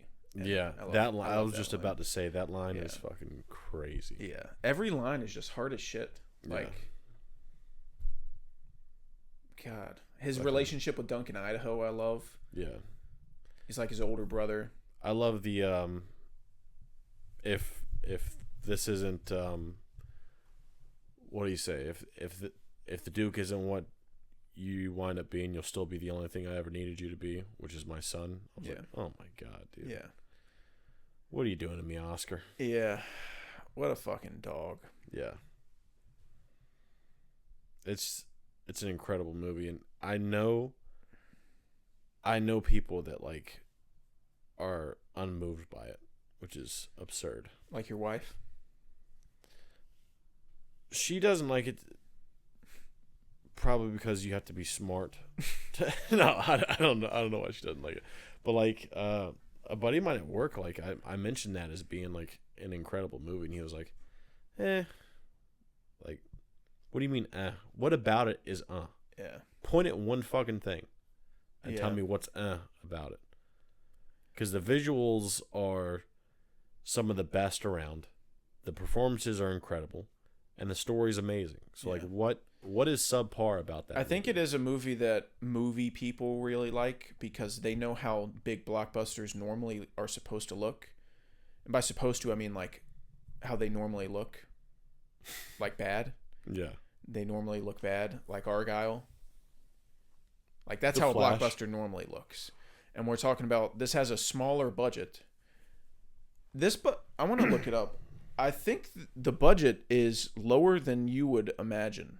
for how good it looks. Imagining whatever a spaceship costs because they had spaceships. The budget, it says, was $165 million. But considering it looks like an $800 million movie, that's pretty fucking good. Yeah, they really came in under budget. Whatever budget they gave them, like, it looks triple that. I mean, it looks absolutely ridiculous. And oh god, that's what I was saying. Like, I think movie people really appreciate Dune because we get so many blockbusters nowadays that Dune feels like such a breath of fresh air. Of it's a blockbuster and it has all this money going towards it, but it's also incredibly written and acted, and they're building real sets that look real, and it immerses you into the environment. Oh god, it's so fucking good. The scene of Duncan fucking, oh my god. Jesus, dude, he flips his cape off. Yeah. And walks towards the Sardaukar, shuts the door. You're just gonna start watching Dune in the middle of the Dune podcast. I mean, can you blame me? Oh my god, that little gesture. Yeah. The fucking. Yeah. That's like as cool as Apes together. Yeah. That's fucking sick. Yeah. Also, the at the end of Dune, when Jameis says, "May thy knife chip and shatter," I looked over at Carl. I was like, "Yep." Dude, that never registered to me. Because you've seen it once. Yeah, but like I saw the trailer to Dune 2, and I was like, "Dude, that's such a sick line." And then he says it, and I was like, "What the? It's a full circle." Yeah, that's what the Fremen say before they're about to duel, and that's what makes it more like impactful when he says it in part 2. Because he's a Fremen now. Yeah, I just thought it was a sick ass thing to say. Yeah, no, that's a tradition in Fremen culture, which I know they're trying to sell tickets, but it's like I don't want to see that in the trailer. Like save some shit, you know? Yeah. Like show me the bare minimum. Yeah. Give me the Don't show me him riding the worm either. Like, just. That's why I was worried about like the sneak peek at the end of Dune. I was like, I don't want to jump on that saddle unless I'm about to ride that horse. You know what I mean? Yeah. I will say, like, the worm riding happens pretty early in the movie if they follow when it happens in the book. So that'll probably happen within like the first 30 minutes of the movie. So it's not like a big deal, but it's just that's a cool moment. Every time I get like close to Dune 2, I'm like, why can't I just sit down and watch this thing? Yeah. Yeah. Like, I'm tired of hearing about it. I'm tired of thinking about it. Just give it to me. We should have seen it 4 months ago. Should have seen it 6 times by now. Yeah. I mean, we've been watching that trailer for so fucking long. Because it came out God knows when. And it got delayed so many times. It feels like the Batman at this point, where it felt like a movie I was never going to see. Because the trailer came out and I was like, holy cum in my pants. And then it got delayed 19 times. So then by the time I'm actually sitting in the theater watching it, it doesn't feel real. Because I've been watching the same trailer for 2 years. Yeah. You're supposed to watch a trailer and then 4 months later you see the movie. That's the normal schedule for when a trailer comes out in relation to the release date. So when you're watching the same trailer for a year and a half, that's unnatural. That's not supposed to happen. So, fuck, man, we should have seen this shit last year. But on the bright side, I do think last year was pretty fucking loaded. Yeah. And at least this year we should be able to like pretty much just focus on Dune, like Dune 2. Like, there's some things coming out that I'm excited about, but there's no Oppenheimers to compete with it. Dune 2 is the big kahuna. Yeah. So at least for Oscar purposes, I think that's great. Yeah. Because Dune 1's fucking hit home grand slam at the Oscars last time. So I'm hoping Dune 2 does the same thing. I don't know why it wouldn't. I want to see Denis' cute little face up there. Oh, I love. He had a little message before Dune 1. Yeah. Fucking love that man. Long live cinema. That's what he said. A part of me kind of hates him though. Dude, he's got to put it away. Yeah. Like you smug bastard. Yeah, Like, that's what I'm saying, dude. you're just gonna keep making the best shit I've ever seen he hits back you to with back to back to back. The long live cinema is like, dude, you know what the fuck you're doing. Why don't you just come off it? You know, Cinema's gonna live long because of you, Buster. How Yeah. about you settle down with that? Long live cinema and this thing we do. I'm also the fucking best. Also, fuck you. Also, You can't do this like I can. I'm fucking in and you're fucking out. You ever seen Guy Ritchie movies? What a shitbag. Oh my god, dude. Yeah. I think underneath all of his kindness and sweetness, there is a part of him that's like, dude, I fuck. I fuck hard. Yeah. No one's doing this shit like me. Yeah, there's got to be a piece inside of like Denis when he shoots and he sees he like looks back at the footage and he sees fucking Timothy walking through the crowd and everyone's touching him. There's a small part of him that's like, God damn it, son, you did it again. Yeah, I did this. Yeah. I'm in charge of this happening. Yeah. That's crazy. That's crazy, yeah. I mean, I guess that's mainly all we have to say about Dune Part 1. Rumor is he's going to make Part 3 following the Dune Messiah storyline, which Carl was asking me about after Part 1, and he said, is Dune Messiah like, is it that a good stopping point for a trilogy? And I said, yes, it is. There's room for more if you wanted to, but I think making a trilogy and ending it with Dune Messiah would probably be the best trilogy of all time. So it seems like that's just happening. Like, I know they're probably waiting to greenlight it until Dune 2's box office numbers come back, but apparently the pre-sales for Dune 2 is like higher than Oppenheimer's was. Oh my god. They said it's tracking for like a $65 million opening, which I can never really tell like if that's like how good that is or not. But I think Dune's going to be big overseas too. Yeah. And the first one made like 600 million or something like that. I don't know. I don't know how much it's going to make, but I think they're going to make a Part 3. And Denis said the script's almost done. For Part 3? Yeah. Holy cow.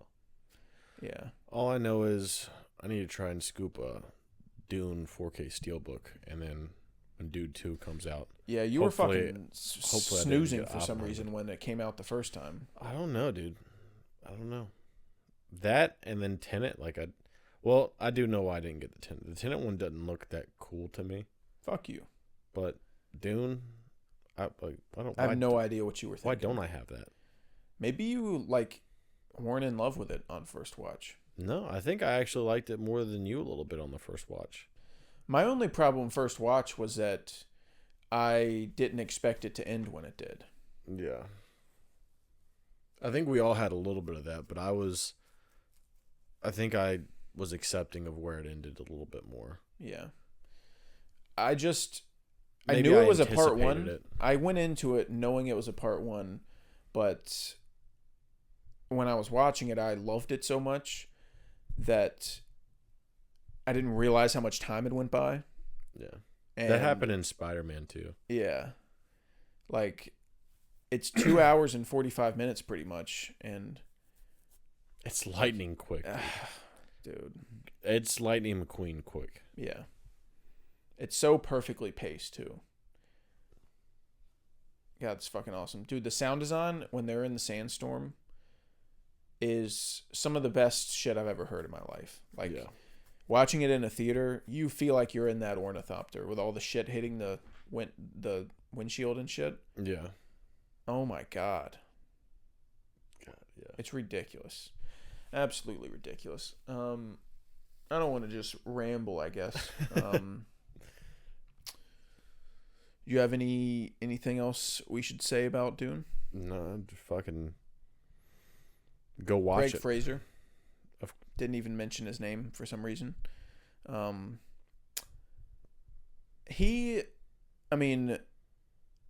Where does he get off? That's what I'm saying. Just walking around, just fucking getting it in like that. Dude, he's easily my favorite cinematographer. I'm sorry, but he's already passed Roger Deakins for me. Greg is chopping it up. The cinematographer, imagine walking into a room and saying, I was the cinematographer for Dune and the Batman. That's insane. You get dude. instant blowjobs. Yeah. From everyone in the room. Yeah. The second you say that. That is crazy. And he's doing part 2 and Dune part 2. And he should be doing the Batman part 2. He said he's had talks with Matt Reeves about it and he's hoping he can do it. I don't know why he's hoping. I don't know why he's saying hoping like that. Greg, obviously he's doing it. I'm going to rip the Band-Aid off, Greg. You're fucking doing it. I'll save you the suspense, buddy. You're doing it because Stone Cold said so, dude. If you don't do it, there may or may not be someone in your walls watching you sleep that's going to do bad things to you. How about that? I'm going to sew cash into a couch like It's Always Sunny and have him eavesdrop on all your conversations. Yeah, Greg Fraser's a fucking stud. Yeah. Absolute dog. Everyone involved in making Dune is just fucking insanely talented. Yeah, I guess that's it. I guess that's all. Maybe next week we should do a Denis ranking before old part 2 comes out. We can do that. That was a long pause. I was thinking about other things, but yeah, we can do that. Glad you're locked in to what we do here. We can do a Denis ranking for sure. Unless someone has a better idea, I don't think there's anything coming out of importance. We need to finish our man shit. We do need to do that. But you've been too fucking sweepy. I've had a hard time. I've had a very hard time. And you're making that my problem by preventing me from watching Man. Yeah, there's not shit coming out. When does the Fall Guy come out? Comes out in your ass. Oh. Is it even on the Regal app yet?